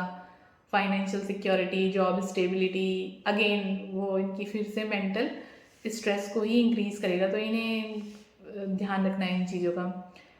तो मून की वजह से इनको ना एक इमोशनल स्ट्रेंथ भी मिलेगी चैलेंजेस को ना कामली हैंडल करने की, क्योंकि 6th हाउस वही एनिमीज और चैलेंजेस इस तरीके का ही है, तो उसमें काफ़ी इसमें हेल्प मिलेगी। और इनके अंदर देखा जा सकता है कि कुछ नेचुरली हीलिंग एबिलिटीज़ हों, या फिर इनका इंटरेस्ट हो आयुर्वेदा, योगा, या इसी तरीके किसी ऑल्टरनेटिव मेडिसिन में। इनके काफ़ी अच्छे जैसे पब्लिक रिलेशंस स्किल्स जिसको बोलते हैं, पब्लिक रिलेशंस स्किल्स, वो भी इनके काफ़ी अच्छे हो सकते हैं, क्योंकि ये उसमें अपना इमोशंस और इंट्यूशन यूज़ कर सकते हैं अपने ओपोनेंट से डील करने के लिए। और इस पे जो है जैसे मंगल की भी दृष्टि है, नहीं मंगल की दृष्टि नहीं है, मंगल जो है वो 4th हाउस में है, 6th हाउस के लॉर्ड 4th हाउस में। तो ये भी रिप्रेजेंट करते हैं कि अब 6th हाउस के लॉर्ड होकर मंगल 4th हाउस में जाके बैठ गए, तो ये भी रिप्रेजेंट करते हैं कि वो होम लाइफ में स्ट्रेस या डिस्प्यूट्स या प्रॉपर्टी रिलेटेड कुछ लीगल इश्यूज, ये भी रिप्रेजेंट करता है। तो ये इसमें मंगल का इफेक्ट। अब इनको करना क्या है यहाँ से बचने के लिए कि वर्क प्लेस में जो भी डिस्प्यूट्स होते हैं वहाँ पे इनको काम रहना है और किसी भी तरीके के अननेसेसरी आर्ग्यूमेंट से बचना है। हेल्थ के लिए इनको एक स्ट्रक्चर्ड अप्रोच फॉलो करनी है और अपने लाइफ में इंटेलिजेंस और पेशेंस को यूज़ करना है ऑब्स्टेकल्स से ओवरकम करने के लिए। मेडिटेशन या माइंडफुलनेस आप प्रैक्टिस करें और ओवर थिंकिंग कम से कम करें। तो अब हम चलते हैं 7th हाउस की तरफ, जिसको हम बोलते हैं मैरिज का हाउस या पार्टनरशिप का हाउस, जहाँ से हम पब्लिक इमेज या बिजनेस डील्स वगैरह ये सब चीज़ें देखते हैं। तो इसमें 7th हाउस जहाँ पे लिखा है नंबर 9 रिप्रेजेंट सेजिटेरियस, धनु राशि, जिसके लॉर्ड होते हैं जुपिटर। अब इसमें मंगल की चौथी दृष्टि पड़ रही है इस हाउस पे, और जो इनके लॉर्ड हैं 7th हाउस के लॉर्ड हैं वो बैठे हैं 8th हाउस में अपनी नीच की राशि में। तो अब ये जैसे धनु राशि होती है वो एक फायरी साइन है, इंडिपेंडेंट, ट्रैवल लविंग और फिलोसफिकल साइन है, क्योंकि जुपिटर रूल करते हैं इसको। अब इसमें क्या क्या इसके इफ़ेक्ट होंगे मैरिज और रिलेशनशिप पे, कि मैरिज में ना एक इंटेलेक्चुअल कंपैटिबिलिटी, फ्रीडम, ये एक स्ट्रॉन्ग मॉरल फाउंडेशन होती है जनरली, जब जहाँ पे जुपिटर अपने नीच राशि में ही नॉर्मल कंडीशन में होते हैं, तो वहाँ पे इस तरीके की स्थिति होती है कि पर्सन जो है काफ़ी नॉलेजेबल, स्पिरिचुअली इंक्लाइंड या फिर वेल एजुकेटेड स्पाउस उनका होता है, या ऐसा स्पाउस ही प्रेफर कर सकते हैं कि नॉलेजेबल हो या वेल एजुकेटेड हो। अब सेजिटेरियस क्या रिफ्लेक्ट करता है, एक ना डुअल साइन है ये भी, सेजिटेरियस भी धनु राशि, तो ये फ्लक्चुएशंस या फिर डिसीजंस को, फ्रीक्वेंट चेंजेस इन डिसीजंस या फिर डिलेज इन मैरिज रिप्रेजेंट ये करता है। तो अब क्योंकि जुपिटर्स को रूल करते हैं और वो बैठ गए हैं 8th हाउस में, नीच की राशि में। अब 8th हाउस रिप्रेजेंट करता है sudden transformation, sudden losses, sudden gains, इस तरीके की, या फिर सीक्रेटिव चीज़ें छुपी हुई हैं, हिडन चीज़ें, ट्रांसफॉर्मेशंस को रिप्रेजेंट करता है। तो इससे क्या होता है ना, इस प्लेसमेंट से रिलेशनशिप्स में या पार्टनरशिप्स में काफ़ी सिग्निफिकेंट चैलेंजेस इनको फेस करने पड़ सकते हैं, कि ऑब्स्टेकल्स आ सकती है मैरिज में, काफ़ी डिले हो सकता है, काफ़ी लेट मैरिज मतलब हो सकती है, या फिर इनको कोई सूटेबल पार्टनर ना मिलना, या रिलेशनशिप का सडनली ख़त्म हो जाना, ऐसा भी देखने को मिल सकता है। फाइनेंशियल स्ट्रेस देखने को मिल सकता है। ये हो सकता है कि इनके पार्टनर की फाइनेंशियल कंडीशन स्टेबल ना हो, तो जॉइंट वेल्थ को लेकर या किसी तरह की फाइनेंशियल सिक्योरिटी को लेकर स्ट्रेस हो सकता है। सीक्रेटिव या कार्मिक इनके रिलेशनशिप्स हो सकते हैं, कि कुछ किसी तरीके के हिडन इश्यूज या ट्रस्ट प्रॉब्लम्स, या पास्ट से कुछ बैगेज, इनका कार्मिक बैगेज है, या पास्ट लाइफ रिलेशन से वो चीज़ें देखने को मिल सकती हैं। काफ़ी यहाँ पे स्ट्रॉन्ग पॉसिबिलिटी बनती है डिवोर्स की या फिर रीमैरिज की, अगर मतलब जैसे किसी मेलेफिक प्लैनेट्स की दृष्टि पड़ती है, जो कि पड़ रही है मंगल की 4th हाउस से, ये 7th हाउस पे दृष्टि है मंगल की, तो ये काफ़ी स्ट्रॉन्ग इंडिकेशन है इसका, डिवोर्स का और रीमैरिज का। तो ये इस चीज़ को, इस कंडीशन को और भी सीवियर बना देता है, या फिर पार्टनर को इनके काफ़ी क्रॉनिक इश्यूज, हेल्थ कंसर्न्स हो सकते हैं, इमोशनल इनस्टेबिलिटी हो सकती है। इनके स्पाउस जो हैं वो नॉलेजेबल और काफ़ी वाइज हो सकते हैं, क्योंकि जुपिटर रूल कर रहे हैं इसको, हाउस को, या फिर स्पिरिचुअली इंक्लाइंड हो सकते हैं, या फिलॉसफी या फॉरेन कल्चर में इंटरेस्ट रखने वाली हो सकती हैं इनकी स्पाउस। तो इनकी ट्रांसफॉर्मेशन भी पॉसिबल है थ्रू मैरिज की, आफ्टर मैरिज इनको कुछ डीप पर्सनल ग्रोथ लाइफ में अपना देखने को मिले, या फिर सक्सेस इन बिजनेस पार्टनरशिप्स, अगर ये वाइजली हैंडल करते हैं तो ये पार्टनरशिप इनको फाइनेंशियल गेन्स दे सकती है, बट इनको ओवर ट्रस्टिंग अवॉइड करनी है लोगों पे। तो अब जैसे मार्स की दृष्टि पड़ रही है इस हाउस पे, तो क्या होगा, काफ़ी एग्रेसिव इनका बिहेवियर हो सकता है अपनी मैरिज में, और काफ़ी जैसे फायर रिलेशनशिप हो सकता है, बहुत ही एग्रेसिव, काफ़ी आर्गुमेंटेटिव या ये डोमिनेटिंग हो सकते हैं मैरिज में, या फिर स्पाउस के साथ में इनकी पावर स्ट्रगल हो सकती हैं। ये स्पाउस को कंट्रोल करने की कोशिश कर सकते हैं या इनका स्पाउस इनको कंट्रोल करने की कोशिश करता है, तो फिर ईगो क्लैशेस होंगे। बहुत ही हीटेड कॉन्फ्लिक्ट्स हो सकते हैं, नेसेसरी फाइट्स, एग्रेसिव बिहेवियर, इस तरीके की चीज़ें देखने को मिल सकती हैं मैरिज में। जो इसमें स्पाउस होंगे उनके काफ़ी अट्रैक्टिव और पैशनेट होंगे, क्योंकि मंगल क्या करता है, बहुत ही स्ट्रॉन्ग विल्ड और डायनेमिक पार्टनर बनाता है आपके स्पाउस को। आपकी बिजनेस पार्टनरशिप्स में पॉजिटिव एनर्जी को लेकर आता है, मतलब इसमें बोल्ड और कॉन्फिडेंट आप रह सकते हैं अपने बिजनेस रिलेशनशिप्स में।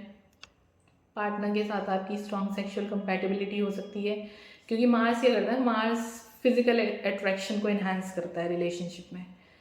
तो ये सब चीज़ें देखने को मिल सकती है। इनके लिए एडवाइस यही है कि किसी भी तरीके का एग्रेसिव या इम्पल्सिव बिहेवियर अवॉइड करें रिलेशनशिप में। फाइनेंशियल सिक्योरिटी इनको इंश्योर करनी है बिफोर मैरिज, मतलब मैरिज में जाते हैं तो make sure you are financially secure. और पेशेंस, स्पिरिचुअल ग्रोथ को आप प्रैक्टिस कीजिए अपने रिलेशनशिप में। और जुपिटर को हमको स्ट्रॉन्ग करना है, जिसके लिए हम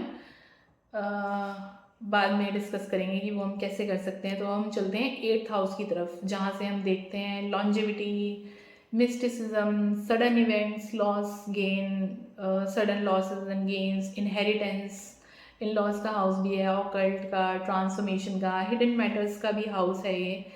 तो इसमें है हमारे नंबर 10, यानी कि मकर राशि, कैप्रिकॉन, जिसके स्वामी हैं शनिदेव, और शनिदेव बैठे हैं हमारे 6th हाउस में। और यहाँ पे जो जुपिटर है वो हमारे नीच की राशि में, मतलब लोवेस्ट एनर्जी में है अपने। शनिदेव की तीसरी दृष्टि पड़ी है, 6ठे हाउस से 8वें हाउस पे वो तीसरी दृष्टि डाले हुए हैं। तो अब हम देखते हैं कि इसके क्या क्या इन्फ्लुएंस होते हैं। तो जनरली कैप्रिकॉन मकर राशि कहना है कई प्रैक्टिकल, डिसिप्लिन्ड और मटीरियलिस्टिक साइन है। लेकिन 8th हाउस क्या करता है, it deals with deep, hidden या ट्रांसफॉर्मेटिव एस्पेक्ट्स ऑफ लाइफ। तो काफ़ी मतलब इनका ना एक विरोधाभास से लाइफ में क्रिएट करता है कि ये प्रिफर करेंगे स्टेबिलिटी, लेकिन 8th हाउस की वजह से इनको अनप्रिडिक्टेबल लाइफ चेंजेस देखने पड़ सकते हैं। तो इनकी लाइफ में ट्रांसफॉर्मेशन धीरे आएगी, मतलब स्लो रहेगी, और generally through hard work, discipline की वजह से ही इनको, या फिर कुछ कार्मिक लेसन्स होंगे उसकी वजह से ही इनको ट्रांसफॉर्मेशन देखने को मिलेगी। मतलब ऐसा सडन कुछ होगा नहीं, बट इन सब चीज़ों के थ्रू, हार्ड वर्क, डिसिप्लिन के थ्रू इनको लाइफ में ट्रांसफॉर्मेशन देखने को मिलेंगी। फैमिली वेल्थ में चैलेंजेस देखने को मिल सकते हैं। इनहेरिटेंस में, मतलब विरासत में मिलने वाली चीज़ों से रिलेटेड चैलेंजेस देखने को मिल सकते हैं। एंसेस्ट्रल प्रॉपर्टी या फाइनेंशियल स्टेबिलिटी के लिए इनको फाइट करनी पड़ सकती है। इनमें फियर हो सकता है या एंजाइटी हो सकती है related to death, sudden losses या हिडन मैटर्स, जबकि इनकी काफ़ी लंबी आयु रहने वाली है इस हाउस से, जैसे पता चलता है। अब इसमें जैसे अगर इन्होंने कोई भी इन्वेस्टमेंट जैसे करी है इम्पल्सिव, या फिर मतलब instability due to poor decisions, poor investment decisions, तो काफ़ी इनको उसमें डिसअपॉइंटमेंट देखने को मिल सकता है। तो लोन्स, स्टॉक्स या किसी भी तरीके की रिस्की फाइनेंशियल डील्स में आपको बहुत ज़्यादा केयरफुल रहने की ज़रूरत है। फाइनेंशियल या इमोशनल सपोर्ट ऐसा हो सकता है फैमिली से या इन लॉज से ना मिले इन्हें। इनहेरिटेंस मैटर्स में भी डिफ़िकल्टीज इनको, डिस्प्यूट्स, लीगल डिस्प्यूट्स या लॉसेस देखने को मिल सकते हैं एंसेस्ट्रल प्रॉपर्टीज़ में। डाइजेशन रिलेटेड, लीवर या ओबेसिटी, इस तरीके के इनको, या फिर मेटाबॉलिक इश्यूज देखने को, हेल्थ इश्यूज देखने को मिल सकते हैं। इसमें इनका यहाँ से क्या रिप्रेजेंट करता है कि क्योंकि जुपिटर लोवेस्ट एनर्जी में पहुँच चुके हैं, तो ऐसा हो सकता है कि इनका स्पिरिचुअलिटी में काफ़ी वीक इंटरेस्ट हो, या फिर कोई भी हायर नॉलेज में, हायर पर्पस के लिए जो नॉलेज होती है उसमें काफ़ी लो इंटरेस्ट या फिर फेथ ना होना, बिलीव ना होना, इस तरीके की चीज़ों में ऐसा देखने को मिल सकता है। ये आपको इस तरीके का प्लेसमेंट जो है ना, रिसर्च या डीप स्टडी जैसे साइकोलॉजी, फाइनेंस या ऑकल्ट साइंसेस में जाने के लिए आपको पॉजिटिव रिजल्ट दे सकते हैं, वहाँ से सक्सेस मिल सकती है। लाइफ में आपकी जो वेल्थ में जो आपको ग्रोथ मिलेगी वो स्लो होगी, पर अगर आप डिसिप्लिन के साथ जैसे चलें, उसको अच्छे से मतलब बिल्ड करें विद पेशेंस, तो ये लॉन्ग टर्म फाइनेंशियली स्टेबल आप हो सकते हैं। हार्डशिप्स के थ्रू ही आपकी ट्रांसफॉर्मेशंस होंगी, और इसमें लाइफ के सीक्रेट्स को समझने की आपके अंदर एक पावरफुल एबिलिटी है, तो आप एक अच्छे हीलर, रिसर्चर या फाइनेंशियल एक्सपर्ट भी बन सकते हैं। अच्छा, सैटर्न की जो दृष्टि पड़ रही है उससे क्या हो सकता है कि आपकी ट्रांसफॉर्मेशन में डिले हो सकता है, या फाइनेंशियल रिकवरी में किसी तरीके का जैसे फाइनेंशियल सेटबैक है तो उसमें रिकवरी में डिले हो सकता है, जिसकी वजह से आप अपनी लाइफ में स्टक फील कर सकते हैं। किसी तरीके के क्रॉनिक हेल्थ कंसर्न्स आपको हो सकते हैं रिलेटेड टू बोन्स, या long term health issues, digestion या रिप्रोडक्टिव हेल्थ के रिलेटेड आप इशू फेस कर सकते हैं अपनी लाइफ में। इनहेरिटेंस, अगेन ये वही चीज़ रिफ्लेक्ट कर रहा है कि इनहेरिटेंस या लीगल मैटर्स में स्ट्रगल आपको देखने को मिल सकती है, या अगर किसी भी तरीके का फाइनेंशियल गेन है मिलना है आपको अपनी फैमिली से, तो उसमें भी डिले या फिर लीगल चैलेंजेस आपको देखने को मिल सकते हैं। अच्छा, इसमें सैटर्न जैसे क्या कहते हैं, सैटर्न का इन्फ्लुएंस उसके एस्पेक्ट से एक साइकोलॉजिकल फियर डेवलप हो जाता है रिलेटेड टू मनी, हेल्थ या रिलेशनशिप में ट्रस्ट इश्यूज, तो ऐसा आप अपनी लाइफ में फील कर सकते हैं। इसमें डीप थिंकिंग या रिसर्च ओरिएंटेड आपका माइंड हो सकता है। आप डीप एनालिसिस, फाइनेंस, साइकोलॉजी या मेडिसिन के फील्ड में सक्सेस पा सकते हैं। आपको अपनी लाइफ के लेटर स्टेज में या लेटर ईयर्स में आपको कार्मिक स्टेबिलिटी देखने को मिल सकती है, like after the age of 36। तो आपकी जो लाइफ के टुवर्ड्स अप्रोच भी है वो भी काफ़ी मेच्योर हो जाएगी, काफ़ी लॉन्ग लाइफ है आपकी, क्योंकि सैटर्न की एस्पेक्ट जो होती है वो काफ़ी लॉन्ग और स्टेबल लाइफ आपको प्रोवाइड करती है, डिस्पाइट आपको कैसे भी हेल्थ चैलेंजेस हों। आपको लॉ, फाइनेंस या मेडिसिन के फील्ड में भी सक्सेस मिल सकती है अगर आप जिससे फोकस रखते हैं, डिसिप्लिन के थ्रू, हार्ड वर्क के थ्रू आप चलते हैं, तो आपको सक्सेस ज़रूर मिलेगी। किसी भी तरीके की इलीगल या अनएथिकल एक्टिविटीज़ से आपको बचने की ज़रूरत है, क्योंकि शनि फिर पनिश करते हैं बहुत बुरी तरीके से, तो इस बात का आप खास ख्याल रखें। इसमें गैम्बलिंग या किसी भी तरीके का रिस्की इन्वेस्टमेंट या कर्जा, कोई भी कर्जे को आप एक्यूमुलेट ना करें, क्योंकि सैटर्न फिर उसको उसके रीपेमेंट में डिले करवाएगा बहुत ज़्यादा, तो आप फिर अगेन स्ट्रेस और एंजाइटी उसके रिलेटेड फील कर सकते हैं। अपनी फाइनेंशियल और करियर ग्रोथ में भले ही आपकी स्लो ग्रोथ है, but you need to be patient, क्योंकि स्टेबिलिटी आएगी, स्लोली आएगी वो, बट स्टेबिलिटी आपको मिलेगी, तो आप बिल्कुल उसमें पेशेंट रहें, और किसी भी तरीके का स्ट्रेस, एंजाइटी उससे रिलेटेड आप अवॉइड करें। योगा, मेडिटेशन, प्राणायाम आप अपनी मेंटल पीस के लिए ज़रूर प्रैक्टिस करें, और जुपिटर को स्ट्रेंथन करने के लिए हम आपको कुछ रेमेडीज़ भी बताएंगे जो आप फॉलो कर सकते हैं। चाहे इसमें एक ख़ास बात ये है कि जैसे 10th हाउस के 8th हाउस के लॉर्ड हैं सैटर्न, और वो 6th हाउस में बैठे हैं, तो ये क्या बना रहा है, विपरीत राजयोग की कंडीशन। तो वैदिक एस्ट्रोलॉजी में मानते हैं कि जैसे 6, 8, 12 जो होते हैं वो इन ऑस्पिशियस हाउसेस होते हैं, तो इन हाउस के लॉर्ड अगर इन्हीं में से किसी एक घर में बैठ जाते हैं, 6, 8, 12 के मालिक अगर 6, 8, 12 में से ही किसी घर में बैठ जाते हैं, तो एक विपरीत राजयोग कंडीशन हो जाती है। तो ये आपकी कुंडली में सरल योग, 8th हाउस लॉर्ड अगर 6th हाउस में बैठ जाते हैं तो सरल योग का निर्माण कर रहे हैं, तो इसके आपको क्या पॉजिटिव बेनिफिट्स आपको मिलेंगे। तो इसमें आपको जैसे ऑब्स्टेकल, एनिमीज़ या लाइफ में हार्डशिप्स हैं उसमें ओवरकम करने में हेल्प मिलेगी, लॉन्जिविटी होगी आपकी लाइफ में, लंबी लाइफ होगी, आप को वेल्थ मिल सकती है इनहेरिटेंस के थ्रू, इंश्योरेंस या किसी तरीके के हिडन सोर्सेज से, और स्ट्रगल्स भले ही आपकी लाइफ में रहे, specially in career of finance, लेकिन आपको सक्सेस मिलेगी। इनिशियली आप कर्ज से रिलेटेड या कॉन्फ्लिक्ट या डिजीज से रिलेटेड अपनी लाइफ में स्ट्रगल फेस कर सकते हैं, बट इवेंचुअली आपको एक टाइम के बाद स्टेबिलिटी और सक्सेस मिलेगी। तो अब हम चलते हैं नाइन्थ हाउस। तो नाइन्थ हाउस हमारा जहाँ पे लिखा है नंबर 11, यहाँ पे है कुंभ राशि, और ये भी शनि की राशि है।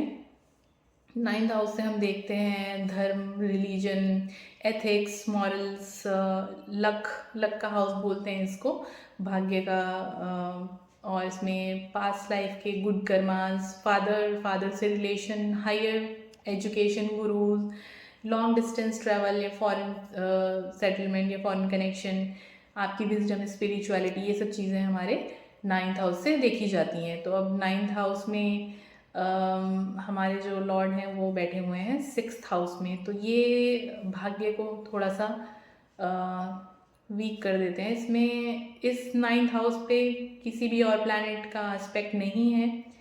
तो अब कैसे होते हैं नाइन्थ हाउस में अगर हमारी होती है कुंभ राशि एक्वेरियस, तो ये काफ़ी प्रोग्रेसिव थिंकिंग के, अनकन्वेंशनल या साइंटिफिक जैसे माना जाता है इस राशि को, तो ऐसे होते हैं ये।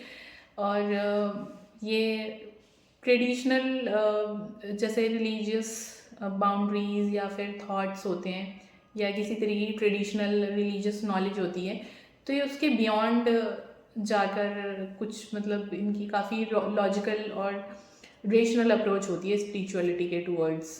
तो ट्रेडिशनल को ना मान के कुछ रेशनल और लॉजिकल अप्रोच ही अप्लाई करते हैं स्पिरिचुअलिटी में। इनका मॉडर्न फिलॉसफी में, टेक्नोलॉजी में, अनकन्वेंशनल बिलीफ सिस्टम्स में ज़्यादा इंटरेस्ट होता है रादर देन कि रिलीजियस ऑर्थोडॉक्स किसी भी पुराने तरीके के रिलीजियस व्यूज़ से। और ये एक ह्यूमैनिटेरियन कॉजेज़ को सपोर्ट कर सकते हैं, सोशली एक्टिव हो सकते हैं, एज अ सोसाइटी रिफॉर्मेशन के बारे में भी सोच सकते हैं। तो ऐसी इनकी थिंकिंग हो सकती है। अब ये एजुकेशन में सक्सेस गेन कर सकते हैं थ्रू टेक्नोलॉजी, रिसर्च या अपनी नेटवर्किंग के चलते। इसमें नाइन्थ हाउस लॉर्ड इन सिक्स्थ हाउस, तो इसका क्या मतलब होता है, इसका क्या अफेक्ट होता है। तो इसमें क्या है कि जो लक का हाउस है, गुड फॉर्चून का, अब उसके जो स्वामी है ना वो उसमें जाके बैठ गए हैं शत्रुओं के, ऋण के, बीमारियों के घर में। तो ऐसा हो सकता है कि इन्हें जो है अपने भाग्य में या जो गुड फॉर्चून हैं अपनी लाइफ में, वो ऑब्स्टेकल्स या एनिमीज, डेड्स, किसी कर्जों या फिर स्ट्रगल्स उसमें इनको देखनी पड़ सकती हैं। तो अब इसमें क्योंकि सैटर्न है भाग्य के मालिक और वो जाकर बैठ गए हैं सिक्स हाउस में, तो उसका क्या इफ़ेक्ट हो सकता है कि इन्हें जैसे काफ़ी हार्ड वर्क करना पड़ सकता है अपनी हर अचीवमेंट के लिए, और एनिमीज़ जो हैं या फिर कोई भी किसी तरीके की ऑब्स्टेकल्स जो इनकी सक्सेस को डिले कर सकती हैं। लेकिन सैटर्न इन्हें डिसिप्लिन बनाएगा, रेजिलिएंट बनाएगा, तो ये उससे ओवरकम कर जाएंगे विद टाइम। किसी भी तरीके के जैसे लीगल मैटर्स या डिस्प्यूट्स होते हैं तो उसमें इन्हें काफ़ी ध्यान रखने की ज़रूरत है, क्योंकि उसकी भी पॉसिबिलिटी है। तो किसी भी तरीके का कॉन्ट्रैक्ट है, बिजनेस पार्टनरशिप हैं या हायर अथॉरिटीज़ से डीलिंग्स हैं, तो उसमें काफ़ी इनको केयरफुल रहने की ज़रूरत है। ध्यान से कोई भी पेपर साइन कर रहे हैं तो उन सब चीज़ों में काफ़ी आप केयरफुल रहें, सारे टर्म्स एंड कंडीशंस आप अच्छी तरीके से गो थ्रू करके और बिल्कुल कामली और अपना टाइम लेके उसमें डिसाइड करें। अच्छा, इसमें हेल्थ जैसे है फादर की, वो भी इससे इम्पेक्ट होती हुई दिख रही है, क्योंकि नाइन्थ हाउस से हमारा जो है फादर और फादर के हेल्थ या उनका प्रोफेशन भी डिटरमाइन करते हैं। तो इसमें हो सकता है कि आपके फादर की हेल्थ बहुत अच्छी ना हो, और या फिर आपके फादर से रिलेशंस ज़्यादा अच्छे ना हो, किसी तरीके के कार्मिक चैलेंजेस भी देखने को मिल सकते हैं आपके फादर के साथ रिलेशंस में। हायर एजुकेशन में डिफ़िकल्टीज देखने को मिल सकती हैं, किसी तरीके के फाइनेंशियल स्ट्रगल्स आ सकते हैं, मेंटल स्ट्रेस या डिस्ट्रैक्शंस हो सकते हैं आपकी लाइफ में, जिसकी वजह से आप या तो परस्यू ना कर पाएँ या काफ़ी डिफ़िकल्टीज फेस करें। फॉरेन ट्रैवल हो सकते हैं आपके, लेकिन उसमें भी फिर वो काफ़ी आपको स्ट्रगल्स या लीगल इश्यूज इन्वॉल्व हो सकते हैं किसी भी तरीके के फॉरेन ट्रैवल में। तो आपको मिल जाएगी ये चीज़, सक्सेस आपको मिल जाएगी, बट इन सब चीज़ों में सारी स्ट्रगल्स और ऑब्स्टेकल्स आपको फेस करने के लिए मिल सकती हैं। अब क्योंकि सैटर्न के साथ मरकरी भी हैं 6th हाउस में, तो अब इसका क्या इफ़ेक्ट होगा कि इनकी जो जैसे इंटेलिजेंस या थिंकिंग है वो डायरेक्टली इन्फ्लुएंस होगी सैटर्न से। सैटर्न क्या डिसिप्लिन या डिले जैसे बताते हैं, तो प्रैक्टिकल लॉजिकल थिंकिंग होगी, लेकिन ओवर एनालिसिस करेंगे या एंग्जाइटी इनको रहेगी, स्पीच या कम्युनिकेशन इनका सीरियस हार्श हो सकता है।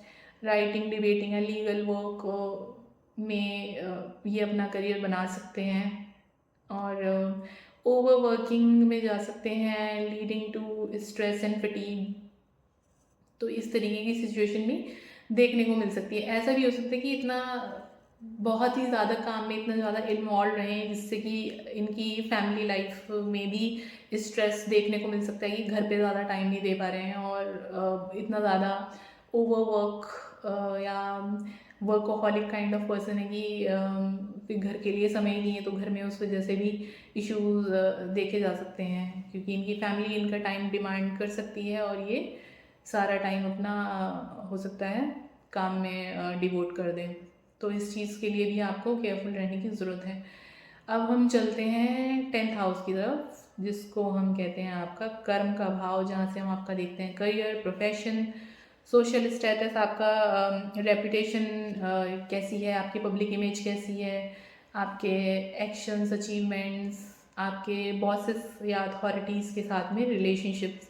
तो हमारे 10th हाउस यहाँ पे लिखा है नंबर 12 रिप्रेजेंट्स स्पाइसेस, मीन राशि, जो कि डुअल नेचर होती है, वाटरी साइन है और स्पिरिचुअल साइन भी है। इसको इसके लॉर्ड हैं जुपिटर, गुरु हमारे, जो कि बैठे हुए हैं 8th हाउस में। अब इस घर पे किस किस की दृष्टि है? इसमें 4th हाउस से मंगल और वीनस, मंगल और शुक्र दोनों की दृष्टि है आपके 10th हाउस पे। तो अब इन सब के क्या इफ़ेक्ट्स होंगे? तो पाइसेस जो राशि है, इंट्यूशन, क्रिएटिविटी और जैसे सर्विस रिप्रेजेंट करती है, तो इनका करियर पाथ में ये इन्वॉल्व हो सकती हैं क्वालिटीज़, या फिर ये इस तरीके के प्रोफेशन की तरफ अट्रैक्टेड हो सकते हैं जहाँ पे जैसे एजुकेशन या स्पिरिचुअलिटी, फिलॉसफी, काउंसलिंग, साइकोलॉजी या फिर सोशल वर्क में इनका इंटरेस्ट हो सकता है। किसी तरीके के आर्टिस्टिक करियर्स में हो सकते हैं, जैसे म्यूज़िक राइटिंग या फिल्म मेकिंग, हीलिंग प्रोफेशंस में हो सकते हैं, मेडिसिन के फील्ड में हो सकते हैं। ये इससे रिप्रेजेंट करता है। अब इसमें क्योंकि 12th राशि के लॉर्ड मतलब 10th हाउस के लॉर्ड जो हैं हमारे वीक हो चुके हैं 8th हाउस में, तो इसकी वजह से प्रोफेशनल स्टेबिलिटी भी वीक रहेगी और करियर में स्ट्रगल्स देखने को मिलेंगी। सडन चेंजेस या हिडन ऑब्स्टेकल्स भी इनको फेस करने को मिल सकती हैं। अब इसमें जैसे करियर ग्रोथ स्लो या full of up and down हो सकती है, सडन जॉब लॉसेस हो सकते हैं, करियर इनस्टेबिलिटी हो सकती है, या फ्रीक्वेंट जॉब स्विच हो सकते हैं, मल्टीपल टाइम जॉब ये स्विच करें, या ट्रांसफॉर्मेशंस हो सकती हैं इनकी प्रोफेशन में। अपनी अथॉरिटी के साथ में जैसे बॉसेस हैं, इसमें ये इनको ऐसा लग सकता है कि बॉसेस ने सपोर्टिव नहीं है, तो उनके साथ में चैलेंजेस आ सकते हैं। वर्क प्लेस पे पॉलिटिक्स हो सकता है, हिडन एनिमीज हो सकते हैं, अनएक्सपेक्टेड फाइनेंशियल लॉसेस हो सकते हैं इनको करियर में। ये ऑकल्ट, रिसर्च, इंश्योरेंस, फाइनेंस या किसी तरीके के गवर्नमेंट रिलेटेड हिडन वर्क में जो है गेन इनको मिल सकता है। इसमें ये ना इंडिकेट करता है इस तरीके का प्रोफेशन होगा जैसे इसमें किसी तरीके का डीप रिसर्च या हिडन नॉलेज या ट्रांसफॉर्मेशन का वर्क इन्वॉल्व हो। अब इसमें मंगल की जैसे दृष्टि पड़ रही है, तो उसमें इनको ये क्या बनाता है, एम्बिशियस बनाता है अपने उसके लिए, करियर के लिए। इसमें इनको ड्राइव करेगा कि और अच्छा करने के लिए, या करेज इनमें होगी अपने करियर के टूवर्ड्स। ये हार्ड वर्किंग होंगे, लेकिन थोड़ा सा एग्रेसिव इनका एटीट्यूड हो सकता है वाइल डीलिंग विद अथॉरिटी या जैसे बॉसेस के साथ में। वर्क प्लेस पे कॉन्फ्लिक्ट्स हो सकते हैं जिसकी वजह से इनकी जॉब में इंस्टेबिलिटी हो सकती है। इनको काफ़ी स्ट्रॉन्ग डिज़ायर रहेगी लीडरशिप रोल्स की। ये ऐसा भी हो सकता है कि अपना खुद का बिजनेस जो है स्टार्ट करना चाहें rather than working under someone else. तो जैसे इंजीनियरिंग, डिफेंस, पुलिस या फिर स्पोर्ट्स में भी इनका हो सकता है due to aspect of Mars. अब जैसे वीनस की भी दृष्टि है, तो वीनस जो है अपनी नीच की राशि में है। ये फर्दर क्या करते हैं कि करियर स्टेबिलिटी या जॉब में जैसे सेटिस्फेक्शन उसको वीक करता है ये इस तरीके का प्लेसमेंट। अब इश्यूज हो सकते हैं इनके कोलीग्स के साथ में, स्पेशली फीमेल कोवर्कर्स या फीमेल पार्टनर, जैसे अगर बिजनेस में हैं तो फीमेल पार्टनर्स के साथ में इनके इश्यूज हो सकते हैं। इनके जो जैसे क्रिएटिव फील्ड होंगे तो उसमें इनको जैसे डिज़ायर्ड या जो एक्सपेक्टेड सक्सेस है वो हो सकता है ना मिले जब तक इनको दूसरे फैक्टर्स सपोर्ट नहीं करते हैं बाकी इनके हॉरोस्कोप के। तो वर्क लाइफ बैलेंस में भी इनको स्ट्रगल हो सकता है। करियर और पर्सनल लाइफ को एक साथ मैनेज करने में डिफ़िकल्टी फेस कर सकते हैं। अपने वर्क प्लेस पे अंडर वैल्यूड फील कर सकते हैं या financial up and down feel कर सकते हैं। बिजनेस पार्टनरशिप में बीट्रेयल्स या किसी तरीके का धोखा या लॉसेस जॉइंट वेंचर्स में, इस तरीके के चैलेंजेस इनको देखने को मिल सकते हैं। अब ये एम्बिशियस हार्ड वर्किंग हैं तो मतलब जितने भी चैलेंजेस आ जाएं तो गिव अप तो नहीं करेंगे। और इनको जैसे मरकरी की वजह से स्ट्रॉन्ग एनालिटिकल स्किल्स इनको मिली है, उनके लग्न के लॉर्ड हैं, तो ये रिसर्च बेस्ड करियर में अच्छा कर सकते हैं। फॉरेन रिलेटेड जॉब्स, फाइनेंस या इंश्योरेंस में भी ये इनका सक्सेस के काफ़ी चांसेस हैं। और क्योंकि जैसे इनको क्राइसिस वाली जो सिचुएशंस होती हैं, मार्स आपको करेज और बोल्ड बनाता है, तो क्राइसिस वाली सिचुएशंस को हैंडल करने की इनमें नेचुरल एबिलिटी होती है। तो ये इस तरीके का अगर कोई करियर है जिसमें इन्वेस्टिगेशन का काम है या कोई क्राइसिस हो गई है कहीं पे, वो उसको हैंडल करना है, उसको मैनेज करना है, तो वहाँ पे अच्छा कर सकते हैं। टीचिंग, राइटिंग या फिलॉसफी बेस्ड प्रोफेशंस में भी ये अच्छा कर सकते हैं। पर अगेन यहाँ पे किसी भी तरीके का अनएथिकल एक्शन जो है इनको अवॉइड करना है, क्योंकि यहाँ पे आपका जो है कर्मा काफ़ी बड़ा रोल प्ले करेगा। जिस तरीके के आपके एक्शंस होंगे उसी तरीके के आपको लाइफ में रिजल्ट्स मिलेंगे। तो अब हम चलते हैं 11th हाउस की तरफ। 11th हाउस जहाँ पे लिखा है हमारा नंबर 1 और लिखा है RA रिप्रेजेंट्स राहु। अब नंबर 1 जो है वो हमारी मेष राशि होती है जिसके लॉर्ड है मंगल हमारे विराजमान है 4th हाउस में। अब 11th हाउस से क्या देखते हैं, इसको हाउस ऑफ गेन्स बोलते हैं। यहाँ से हम जो जैसे 10th हाउस में जो भी हम काम करते हैं वहाँ से होने वाली इनकम या फाइनेंशियल प्रॉस्पेरिटी को देखते हैं। डिज़ायर्स का भी ये हाउस है, फुलफिलमेंट ऑफ डिज़ायर्स या आपके एस्पिरेशंस। एल्डर सिबलिंग्स भी देखते हैं हम, आपका social circle, friend circle, networking, आपकी बिजनेस में, एंटरप्रेन्योरशिप में सक्सेस भी इसी हाउस से देखी जाती है। या आपका सोसाइटी में या पॉलिटिकल कनेक्शंस में इन्फ्लुएंस जो है वो भी सब हम 11th हाउस से देखते हैं। तो अब जो मेष राशि होती है फायरी साइन है, एक्टिव है, मंगल इसके स्वामी हैं। तो इसमें हमारा जो है राहु भी विराजमान है। तो वो क्या करते हैं, राहु जिस भी घर में बैठते हैं वहाँ से उस घर से अटैच करते हैं, आपको अटैचमेंट देते हैं उस हाउस से, उससे डिज़ायर्स देते हैं उस हाउस से जुड़ी हुई चीज़ों का। तो और इसमें मंगल की खुद के घर पे 8वीं दृष्टि है। तो मंगल की 4th हाउस में बैठकर 8वीं दृष्टि पड़ रही है 11वें हाउस में। अब इसमें सन और केतु 5वें घर में बैठ के उनकी 7वीं दृष्टि है 11वें हाउस पे। तो अब इनके क्या क्या इफेक्ट होते हैं देख लेते हैं। अब एम्बिशियस होंगे अपना और अपना वेल्थ को लेकर काफ़ी मतलब इनके स्ट्रॉन्ग डिज़ायर रहेंगे, और अपने सोशल स्टेटस के लिए भी ये काफ़ी इनके अंदर डिज़ायर होगी to achieve good social status. Financial gains को परस्यू करने में काफ़ी एग्रेसिव इनका अप्रोच होगा। ये प्रेफर करेंगे कि इनको एक लीडरशिप रोल मिले फाइनेंशियल मैटर्स में, ये दूसरों पे डिपेंड होना पसंद नहीं करते हैं। फाइनेंशियल डिसीजंस में इम्पल्सिवनेस देखने को मिल सकती है, रिस्क ले सकते हैं, क्योंकि राहु क्या करता है, आपको रिस्क लेने की टेंडेंसी आपकी एक्सपेंड कर देता है। तो ये क्विक मनी, मतलब राहु का क्या है ना, छल कपट से क्विक रिच स्कीम, इस तरीके की चीज़ों में आपको टेम्पटेशंस देगा। तो ये आपका ऐसा देखा जा सकता है कि आप बहुत जल्दी रिस्क ले लेते हैं। और influence of Sun and Jupiter is very less. दोनों ही, सन जो आपको एक स्ट्रॉन्ग विल पावर या एथिक्स और या जुपिटर से मॉरल्स और ये सब चीज़ें आपको बचा सकती थी, तो वो वीक हो चुके हैं दोनों ही प्लैनेट। तो राहु क्या है, आपसे इस तरीके के अनएथिकल काम करवा सकता है, और जो आपको स्कैंडल्स में भी फंसा सकती हैं चीज़ें।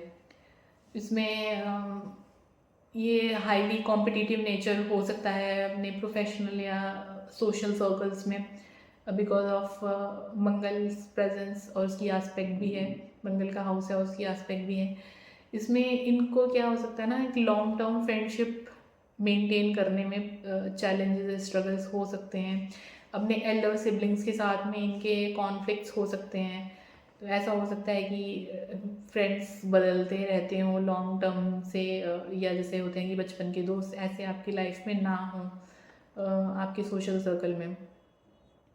अब इसमें जैसे मार्स की प्रेजेंस से क्या इफेक्ट होगा, जैसे financial gains through real estate, land, property, vehicles या कंस्ट्रक्शन से आपको गेन्स मिल सकते हैं।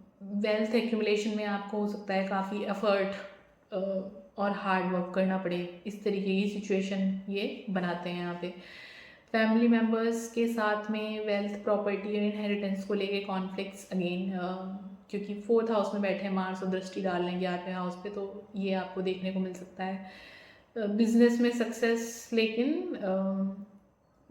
होम लाइफ और करियर को बैलेंस करने में स्ट्रगल्स रहेंगी। फाइनेंशियल डीलिंग्स में आप एग्रेसिव हो सकते हैं, तो किसी भी तरीके के इम्पल्सिव या हेस्टी इन्वेस्टमेंट्स में आपको बहुत ज़्यादा केयरफुल होने की ज़रूरत है, क्योंकि राहु बैठे हैं वो आपसे इम्पल्सिवली काम करवाने के लिए, जिसमें फिर आपको लॉस फेस करने को मिल सकते हैं। अब इसमें क्या है, जैसे राहु आपको बहुत ही ज़्यादा मटीरियलिस्टिक एम्बिशंस देगा, बहुत ही इमेंस मटीरियलिस्टिक एम्बिशंस। तो आप एक ऐसा हाई सोशल स्टेटस और ना फाइनेंशियल सक्सेस अपनी लाइफ में आपकी डिज़ायर रहेगी पाने की। आप अनकन्वेंशनल वेज फॉलो कर सकते हैं वेल्थ गेन के लिए अपनी लाइफ में, बिकॉज ऑफ राहु अगेन।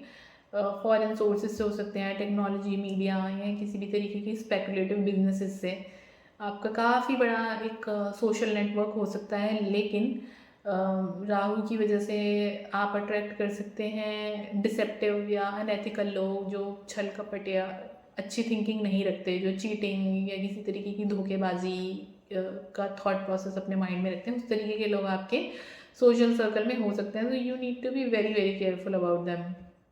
आप देखें कि आपके फ्रेंड सर्कल में या सोशल सर्कल में कौन ऐसे लोग हैं जो आपको धोखा देने के पर्पज़ से आपके साथ में जुड़े हुए हैं।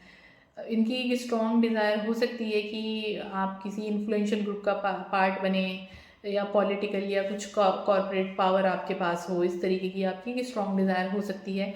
सडन गेन और लॉसेस भी यहाँ पे राहु से रिप्रेजेंट होती हैं, क्योंकि राहु की वजह से आपको क्या है, राहु ना आपको इल्यूजन देगा, आपको गेन करवाएगा, कुछ सडन बड़ा गेन करवाएगा, तो आपको उसमें कॉन्फिडेंस बिल्डअप हो जाएगा। फिर आप फर्दर आप उस फील्ड में जाएंगे ये सोच के कि और फर्दर और बड़ा गेन मिल जाए लाइफ में। फिर राहु आपका जो पहले भी प्रॉफिट कमाया था सब कुछ मतलब आपका डुबा देगा। तो इस तरीके के आपके सडन गेन्स और लॉसेस देखने को मिल सकते हैं। आपके इनकम सोर्सेज काफ़ी अनप्रिडिक्टेबल हो सकते हैं। वेल्थ को लेकर आपका काफ़ी जैसे ऑब्सेशन हो सकता है, जिस वजह से आपको मेंटल स्ट्रेस भी देखने को मिल सकता है। अब एक चीज़ जैसे है ना, राहु आपको जैसे बहुत ज़्यादा एम्बिशियस वेल्थ के टूवर्ड्स बनाएगा, बहुत अटैचमेंट उससे देगा, लेकिन राहु से जो गेन होता है ना वो स्टेबल नहीं होता। शनि जो आपको मनी देते हैं वो आपकी लाइफ में स्टेबल होती है, वो आपकी लॉन्ग टर्म स्टेबल वेल्थ आपको देते हैं, लेकिन राहु से जो है आपको सडन गेन्स और फिर सडन लॉसेस हो सकते हैं। स्टेबल इनकम या स्टेबल वेल्थ राहु से नहीं मिलती, तो इसीलिए किसी भी तरीके के अनएथिकल प्रैक्टिसेस, शॉर्टकट्स और इन सब चीज़ों से आप बिल्कुल दूर रहें, क्योंकि अल्टीमेटली आपको लॉसेस और डिसअपॉइंटमेंट्स और mental stress because of this आपको देखने को मिल सकता है। अब डिससेटिस्फैक्शन तो राहु हमेशा करवाएगा, क्योंकि जितनी मनी आपको लाइफ में मिलेगी आपको हमेशा ये लगेगा कि कम है और इससे तो बहुत ज़्यादा होनी चाहिए। तो ऐसा नहीं हो सकता कि आपको फाइनेंशियल ग्रोथ मिल रही है लेकिन साथ ही साथ आपको ग्रीड और डिससेटिस्फैक्शन की फीलिंग भी राहु देता रहे। तो अब क्योंकि अब आपको ये नॉलेज मिल चुकी है कि इस तरीके की चीज़ें राहु करवाएगा, तो आपको केयरफुल रहने की ज़रूरत है और इन सब इस तरीके के थॉट्स से आप बच के रहें। उसमें मार्स जैसे है तो ये आपको आपका जो फाइनेंशियल एम्बिशन है, वेल्थ को लेकर एम्बिशंस है, वो उसको और फर्दर स्ट्रेंथन करता है मार्स की प्रेजेंस। अभी अपने फाइनेंशियल गेन्स को आप अचीव करने के लिए बहुत ही एग्रेसिव रहेंगे। अब इसमें आप कॉम्पिटिटिव हो सकते हैं, एग्रेसिव हो सकते हैं अपने प्रोफेशनल ग्रुप्स में इसको लेकर, वेल्थ और गेन्स को लेकर। और अब जैसे सन की भी इसमें और सन और केतु की भी एस्पेक्ट है, तो इसमें क्या है, सन वीक हो चुके हैं। इसमें क्या हो सकता है कि आपको गवर्नमेंट रिलेटेड अर्निंग्स अगर हैं तो उसमें आपको स्ट्रगल देखने को मिल सकती है, या लीगल या टैक्स रिलेटेड फाइनेंशियल इश्यूज देखने को मिल सकते हैं, या फिर राहु आपसे कोई अनएथिकल काम करवा सकता है टू सेव और अर्न मनी फ्रॉम टैक्सेस, ऐसा हो सकता है। Lack of consistent support, influential figures जो हैं वहाँ से आपको कंसिस्टेंट सपोर्ट ना मिले, ऐसा भी आपको देखने को मिल सकता है। या फिर आपको रिकग्निशन अपनी लाइफ में गेन करने में काफ़ी हार्ड वर्क करना पड़े। और सोशल सर्कल में ईगो क्लैशेस हो सकते हैं, बीट्रेयल्स और डिसअपॉइंटमेंट्स आपको देखने पड़ सकते हैं फ्रेंडशिप में। आप एम्बिशन जैसे आपकी लाइफ में रहेगा, फिर भी आपका फाइनेंशियल मैटर्स में सेल्फ कॉन्फिडेंस फ्लक्चुएट हो सकता है बिकॉज ऑफ वीक सन। केतु क्या करेगा ना, केतु का काम होता है किसी भी चीज़ से डिटैच कर देना। तो अगर उसकी दृष्टि पड़ती है तो आपको हो सकता है कभी डिटैचमेंट जैसी फीलिंग आ जाए मटीरियलिस्टिक गेन्स में, तो आपको फाइनेंशियल ग्रोथ मिलेगी लेकिन आप अनसेटिस्फाइड या डिसइंटरेस्टेड दिख सकते हैं कभी वेल्थ एक्यूमुलेशन में। आपकी लाइफ में ऐसे फेजेस आ सकते हैं। या फ्लक्चुएटिंग रिलेशनशिप आपका हो सकता है फ्रेंड्स के साथ में, सिबलिंग्स के साथ में, सोशल इंट्रैक्शन से आप विड्रॉ कर सकते हैं बीच बीच में, कि गायब हो गए कहीं से अचानक से कुछ टाइम के लिए अपने सोशल प्लेटफॉर्म्स या सोशल इंट्रैक्शन से, तो ऐसा हो सकता है। और स्पिरिचुअल या मिस्टिकल फील्ड्स जैसे हैं एस्ट्रोलॉजी, हीलिंग या रिसर्च बेस्ड करियर्स हैं, वहाँ से आपको गेन्स हो सकते हैं लाइफ में। आप अपनी फाइनेंशियल डीलिंग्स में भी आपके जो है चीटिंग्स हो सकती हैं, डिसेप्शन फेस कर सकते हैं आप, धोखेबाजी किसी तरीके की। तो आप अपनी पार्टनरशिप में बहुत ही केयरफुल और कॉशियस रहें। मनी मैटर्स में या हिडन सीक्रेटिव रिलेशंस जैसे हैं, तो राहु आपको स्कैंडल्स में इन्वॉल्व कर सकता है। तो किसी भी तरीके का मनी मैटर या रिलेशनशिप्स में आपको एथिकल रहने की ज़रूरत है, किसी भी गलत रिलेशनशिप में आप ना फंसें, क्योंकि आपको एक्सपोज करके आपकी जो पब्लिक इमेज है उसको भी डिस्ट्रॉय कर सकता है। अब हम चल रहे हैं 12th हाउस की तरफ, जिसको हम कहते हैं house of expenditures, losses, house of isolation, foreign settlements हम देखते हैं, स्पिरिचुअल ग्रोथ देखते हैं, हॉस्पिटल या उन पे होने वाला खर्चा, बीमारियों पे होने वाला खर्चा, हिडन एनिमीज, आपकी sleep, subconscious mind, intuition power, house of detachment और फाइनली हाउस ऑफ मोक्ष एंड लिबरेशन या फिर सीक्रेट अफेयर्स। तो ये सब चीज़ें हमारी देखी जाती है 12th हाउस से। तो जहाँ पे लिखा है नंबर 2 और MO मून जहाँ पे लिखा हुआ है, तो वो है हमारा 12th हाउस। और नंबर 2 रिप्रेजेंट्स टॉरस वृषभ, जो कि एक अर्थी और फिक्स साइन है, और इसके रूलर हैं, इसके स्वामी हैं शुक्रदेव, जो हमारे बैठे हैं 4th हाउस में अपनी नीच की राशि में। और यहाँ पे जो मून है हमारे, वो हैं अपनी उच्च की राशि में। तो यहाँ पे अपनी टॉप मोस्ट पावर उनको मिली हुई है मून को। तो अब इसमें एस्पेक्ट्स हमारे किस किस के हैं, ये एक तो हमारा 5वीं दृष्टि जुपिटर की है, 8th हाउस में बैठकर वो 5वीं दृष्टि डाल रहे हैं, और शनिदेव हमारे 7वीं दृष्टि है उनकी 12th हाउस पे। तो अब इन सब के क्या क्या इफेक्ट होने वाले हैं। तो टॉरस जो है एक स्टेबल और मटीरियलिस्टिक साइन है, कि इसमें एक जो पर्सन होगा उनकी जो एक्सपेंडिचर्स होंगी वो होंगी related to luxury, comfort, materialistic चीज़ों में, ट्रैवल में। इनकी एक डिज़ायर हो सकती है कंफर्टेबल और पीसफुल इन्वायरमेंट की, भले ही चाहे आइसोलेटेड भी रहें, लेकिन इसी तरीके की डिज़ायर इनकी रहेगी। ये प्रेफर करेंगे लग्जूरियस ट्रैवल या फॉरेन स्टेज या स्पिरिचुअल रिट्रीट्स, ये जो है प्रेफर कर सकते हैं। इनकी स्पेंडिंग हैबिट्स तो स्टडी हैं और इंडल्जेंट भी हैं। इनका मतलब मनी जो है ज़्यादातर इस तरीके की होम, ब्यूटी या प्लेजर्स या ट्रैवल्स, इन सब चीज़ों में ही ज़्यादातर इनकी देखने को मिलेगा कि मनी स्पेंड होती है। फाइनेंशियल लॉसेस इनको देखने पड़ सकते हैं ओवर इंटेलिजेंस की वजह से। अगर ये किसी भी तरीके के कंफर्ट, एंटरटेनमेंट या रिलेशनशिप में ओवर इंडल्ज हो जाते हैं, तो फाइनेंशियल लॉसेस इनको एक्सपीरियंस करने पड़ सकते हैं। ये फॉरेन कनेक्शन से इनको गेन हो सकता है, लेकिन अगेन एक्सपेंसेस बहुत हाई होंगे उस केस में। अब इसमें जैसे मून है, अब वो अपनी एग्जॉल्टेड हैं उच्च की राशि में, तो इनसे क्या क्या इनको इफेक्ट्स हो मिलने वाले हैं। तो इसमें मून की वजह से इनके स्ट्रॉन्ग इंट्यूशन होगा, गुड डिसीजन मेकिंग होगी स्पिरिचुअल या फाइनेंशियल मैटर्स में। इसमें काफ़ी डीप इमोशनल अंडरस्टैंडिंग होगी, इनके ड्रीम्स हो सकते हैं काफ़ी स्ट्रॉन्ग, सबकॉन्शियस अवेयरनेस इनको हो सकती है। मतलब इनके ड्रीम जैसे कि may be related to past life या कुछ उनको क्लियर दिख सकते हैं किसी एक अपनी लाइफ में, after attaining age of maturity या after gaining some spiritual growth. तो ऐसा देखने को मिल सकता है। और फॉरेन रेजिडेंसेस या फॉरेन कनेक्शंस, इंटरनेशनल कनेक्शंस के थ्रू इनको गेन्स मिल सकते हैं लाइफ में। इनका स्पिरिचुअलिटी और मेडिटेशन की तरफ इंक्लिनेशन हो सकता है, साइकोलॉजी या फिर हीलिंग के फील्ड में अच्छा कर सकते हैं। इनकी मदर काफ़ी सपोर्टिव होंगी, और इनके ना लाइफ में दिखेगा कि मदर के या मैटरनल जैसे इन्फ्लुएंसेस बोलते हैं वो इनको देखने को मिल सकते हैं इनकी लाइफ में। और इनके स्लीप पैटर्न्स भी जैसे मून की वजह से अच्छा रहेगा, और तो ये ऐसे होंगे ना, रिजुविनेट अपने आप को कर लेंगे, अपनी माइंड और बॉडी को जल्दी।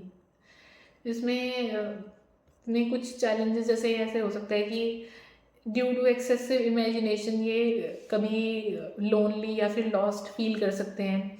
इमोशंस में आके ज़्यादा एक्सपेंड कर सकते हैं, मतलब बिना लॉजिक लगाए इमोशंस में बह के खर्चा कर देना। तो ये इनको केयरफुल रहने की ज़रूरत है। कभी कंफर्ट पे, सिक्योरिटी पे हो सकता है कि ज़्यादा डिपेंड हो जाएं, या फिर किसी भी तरीके के चेंज या जो सेक्रीफाइस ज़रूरी हैं उनको रेजिस्ट करें। इनके सीक्रेट इमोशनल रिलेशनशिप्स हो सकते हैं कि इनके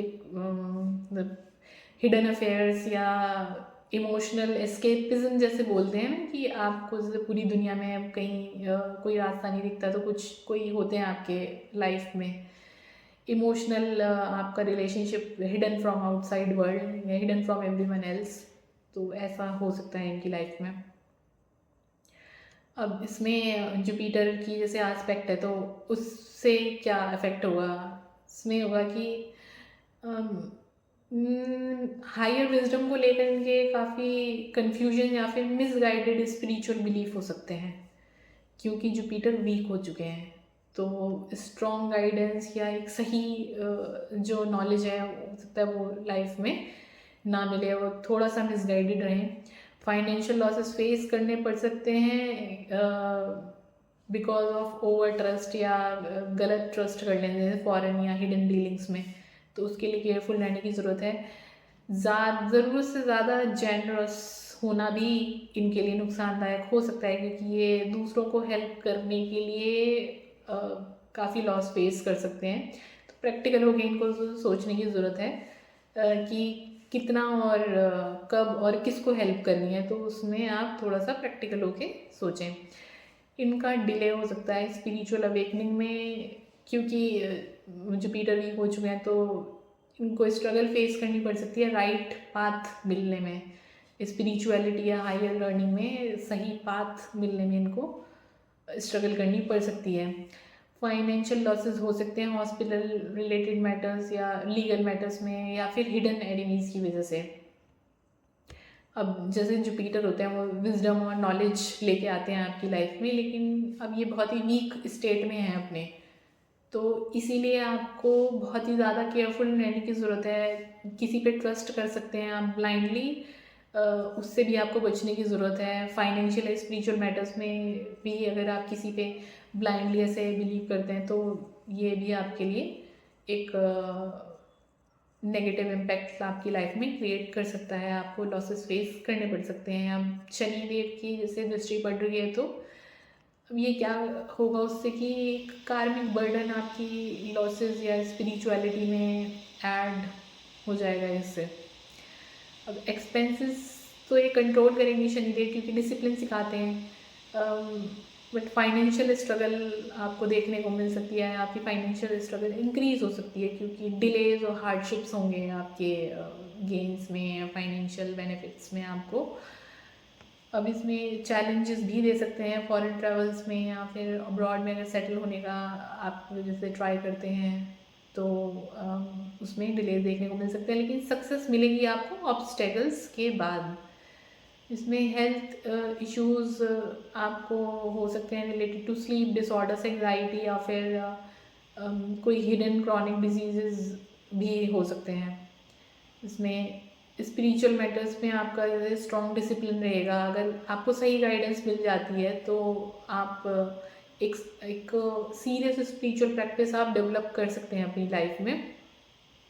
अब सैटर्न की एस्पेक्ट से आपको ना हिडन एनिमीज़ भी मिल जाते हैं, जिसमें कि फाइनेंशियल या लीगल प्रॉब्लम्स आपको देखने को मिल सकती हैं due to past karmas in your life. इसमें अब जैसे फाइनेंशियल प्रॉस्पेक्ट्स आपके थ्रू फॉरेन सोर्सेज या इंटरनेशनल ट्रेड वो अच्छे हैं। अब इसमें आपकी inclination towards spirituality, but you need someone to show you right path, ऐसा है आपका। और आप सिक्लूडेड प्लेसेस में जैसे जाते हैं, वहाँ से आप वेल्थ गेन कर सकते हैं, जैसे हॉस्पिटल हो गया, आश्रम या रिसर्च सेंटर्स जो दुनिया से थोड़ा सा अलग हटके हैं। इसमें एक पॉजिटिव पॉइंट ये है कि जैसे चंद्रमा उच्च के हैं, तो वो आपको एक्सट्रीम फाइनेंशियल लॉसेस से प्रोटेक्ट करेंगे। आप बहुत ज़्यादा जैसे खर्चा लग्जरी ट्रैवल या इमोशनल कंफर्ट्स पे करते हैं, उसके लिए भी आपको थोड़ा सा केयरफुल या प्रैक्टिकल होने की ज़रूरत है। और किसी की हेल्प करते हैं, तो मिसगाइडेड जनरॉसिटी या हिडन एनिमीज़ को ध्यान में रख के आप करें, उसमें भी आपको प्रैक्टिकल होने की ज़रूरत है। इसमें आपकी इमोशनल डिपेंडेंसी जैसे हो जाती है किसी पे, तो आप सीक्रेट अफेयर्स या हार्ट ब्रेक्स भी एक्सपीरियंस कर सकते हैं।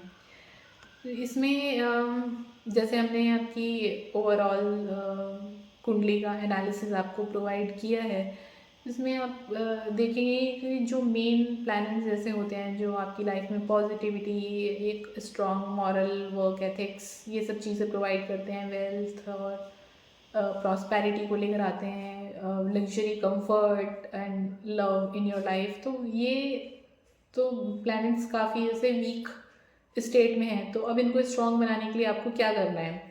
तो आपको डेली 8 बजे से पहले किसी भी हाल में नहा के आपको जो है सूर्य को जल देना है हर सुबह, क्योंकि आपका मूलांक भी एक है, तो ये तो आपको करना ही करना चाहिए, अपने सन को आपको स्ट्रॉन्ग करना है। और आपको चैंट करना है मंत्र ओम ह्रीम सूर्याय नमः। आपके फादर के साथ में आपके चाहे कैसे भी रिलेशनशिप्स हैं वो आपको बेटर करने हैं। वो उनको जब मॉर्निंग में आप अपने घर से निकलते हैं अपने काम के लिए तो उनके पैर छुए बिना आपको नहीं जाना है। अच्छे से उनके दोनों फीट टच करिए और उनकी ब्लेसिंग्स लेके घर से निकलिए। उनके साथ में किसी भी तरीके के आर्ग्यूमेंट में मत पड़िए, उनको कोई भी डिसरिस्पेक्ट मत करिए फादर को। अगर आपके कुछ भी क्लैशेस हैं उनके साथ में, उनके आपके थॉट्स मैच नहीं करते हैं उनके साथ में, कोई बात आपको उनकी अच्छी नहीं लगती है तो आप चुप हो जाइए और जवाब मत दीजिए किसी भी बात का। तो इस तरीके से आप किसी भी तरीके के आर्ग्यूमेंट से बचें अपने फादर के साथ में। जो स्ट्रे डॉग्स होते हैं आप उनको रेगुलरली फीड करें आपके केतु से रिलेटेड कार्मिक डेथ सेटल्स करने के लिए। स्ट्रे डॉग्स को आप कुछ भी खाने को दे सकते हैं बट ध्यान रखें कि उनको मिल्क या स्वीट्स ऑफर ना करें। इस फीमेल्स को आपको रिस्पेक्ट करना है अपनी लाइफ में बहुत ज़्यादा, क्योंकि वीनस आपका बहुत ही वीक स्टेट में है। किसी भी तरीके का प्री मैरिटल, एक्स्ट्रा मैरिटल या मैरिड वुमेन के साथ में रिलेशन आपको स्ट्रांगली अवॉइड करना है। अपने स्पाउस के साथ में ही आपका एक स्ट्रांग रिलेशन होना चाहिए। अपने स्पाउस को हैप्पी रखें, फीमेल्स की रिस्पेक्ट करें आप। और पीपल का आप कोई वृक्ष देख लीजिए अपने घर के आसपास, वहाँ आपको डेली पानी देना है उसमें, पीपल के वृक्ष में। गाय को आप रोटी खिलाइए, आलू खिलाइए, जो कच्चे आलू होते हैं वो आप खिलाइए उनको। किसी भी तरीके की तामसिक क्रियाओं से आप बचिए। तामसिक क्रियाएं जैसे होती है किसी भी तरीके का नॉनवेज, ड्रिंक्स, अल्कोहल, स्मोकिंग, किसी भी तरीके की अनएथिकल चीज़ों से आप बचिए। और जो इस तरीके के थॉट प्रोसेस वाले लोग हैं आप उनसे भी बचिए, दूर रहिए उनसे बिल्कुल। जो आपको अनएथिकल बातें या करते हैं, इमोरल बातें करते हैं, आपको बहुत ही पॉजिटिव और जिस तरीके के स्ट्रॉन्ग मॉरल्स वाले जो लोग होते हैं आपको उनके साथ में अपना सोशल सर्कल डेवलप करना है। आप डीप ब्रीदिंग या अनुलोम विलोम या फिर मेडिटेशन आप जो है रेगुलरली अपनी लाइफ में प्रैक्टिस करें तो ज़रूरी आप देखेंगे कि आपको इन सब चीज़ों से बहुत बेनिफिट मिलने वाला है। और आप 41 डेज़ तक रेगुलरली ये सारी चीज़ें आप कीजिए। उसके बाद आप अपना अफेक्ट जो भी इन सब चीज़ों का रहेगा वो आप ज़रूर हमसे शेयर करिएगा। और इन सब चीज़ों को आपको अपनी लाइफ का ना एक पार्ट बनाना है, मैंडेटरी। जैसे आप डेली खाना खाते हैं उसी तरीके से ये सब चीज़ें आपको करनी है। तो आपको ये जो सारे आपके प्लैनेट्स, इंपॉर्टेंट प्लैनेट्स जो वीक हैं उनमें आपको स्ट्रेंथ मिलेगी। तो आशा करते हैं आपको इससे, इस एनालिसिस से काफ़ी हेल्प मिलेगी अपनी लाइफ में, काफ़ी गाइडेंस मिलेगी। और वीडियो अच्छी लगी हो तो लाइक ज़रूर कीजिएगा, अपने फ्रेंड सर्कल में ज़रूर शेयर कीजिएगा। मिलते हैं आपसे अगली वीडियो में। जय श्री राम।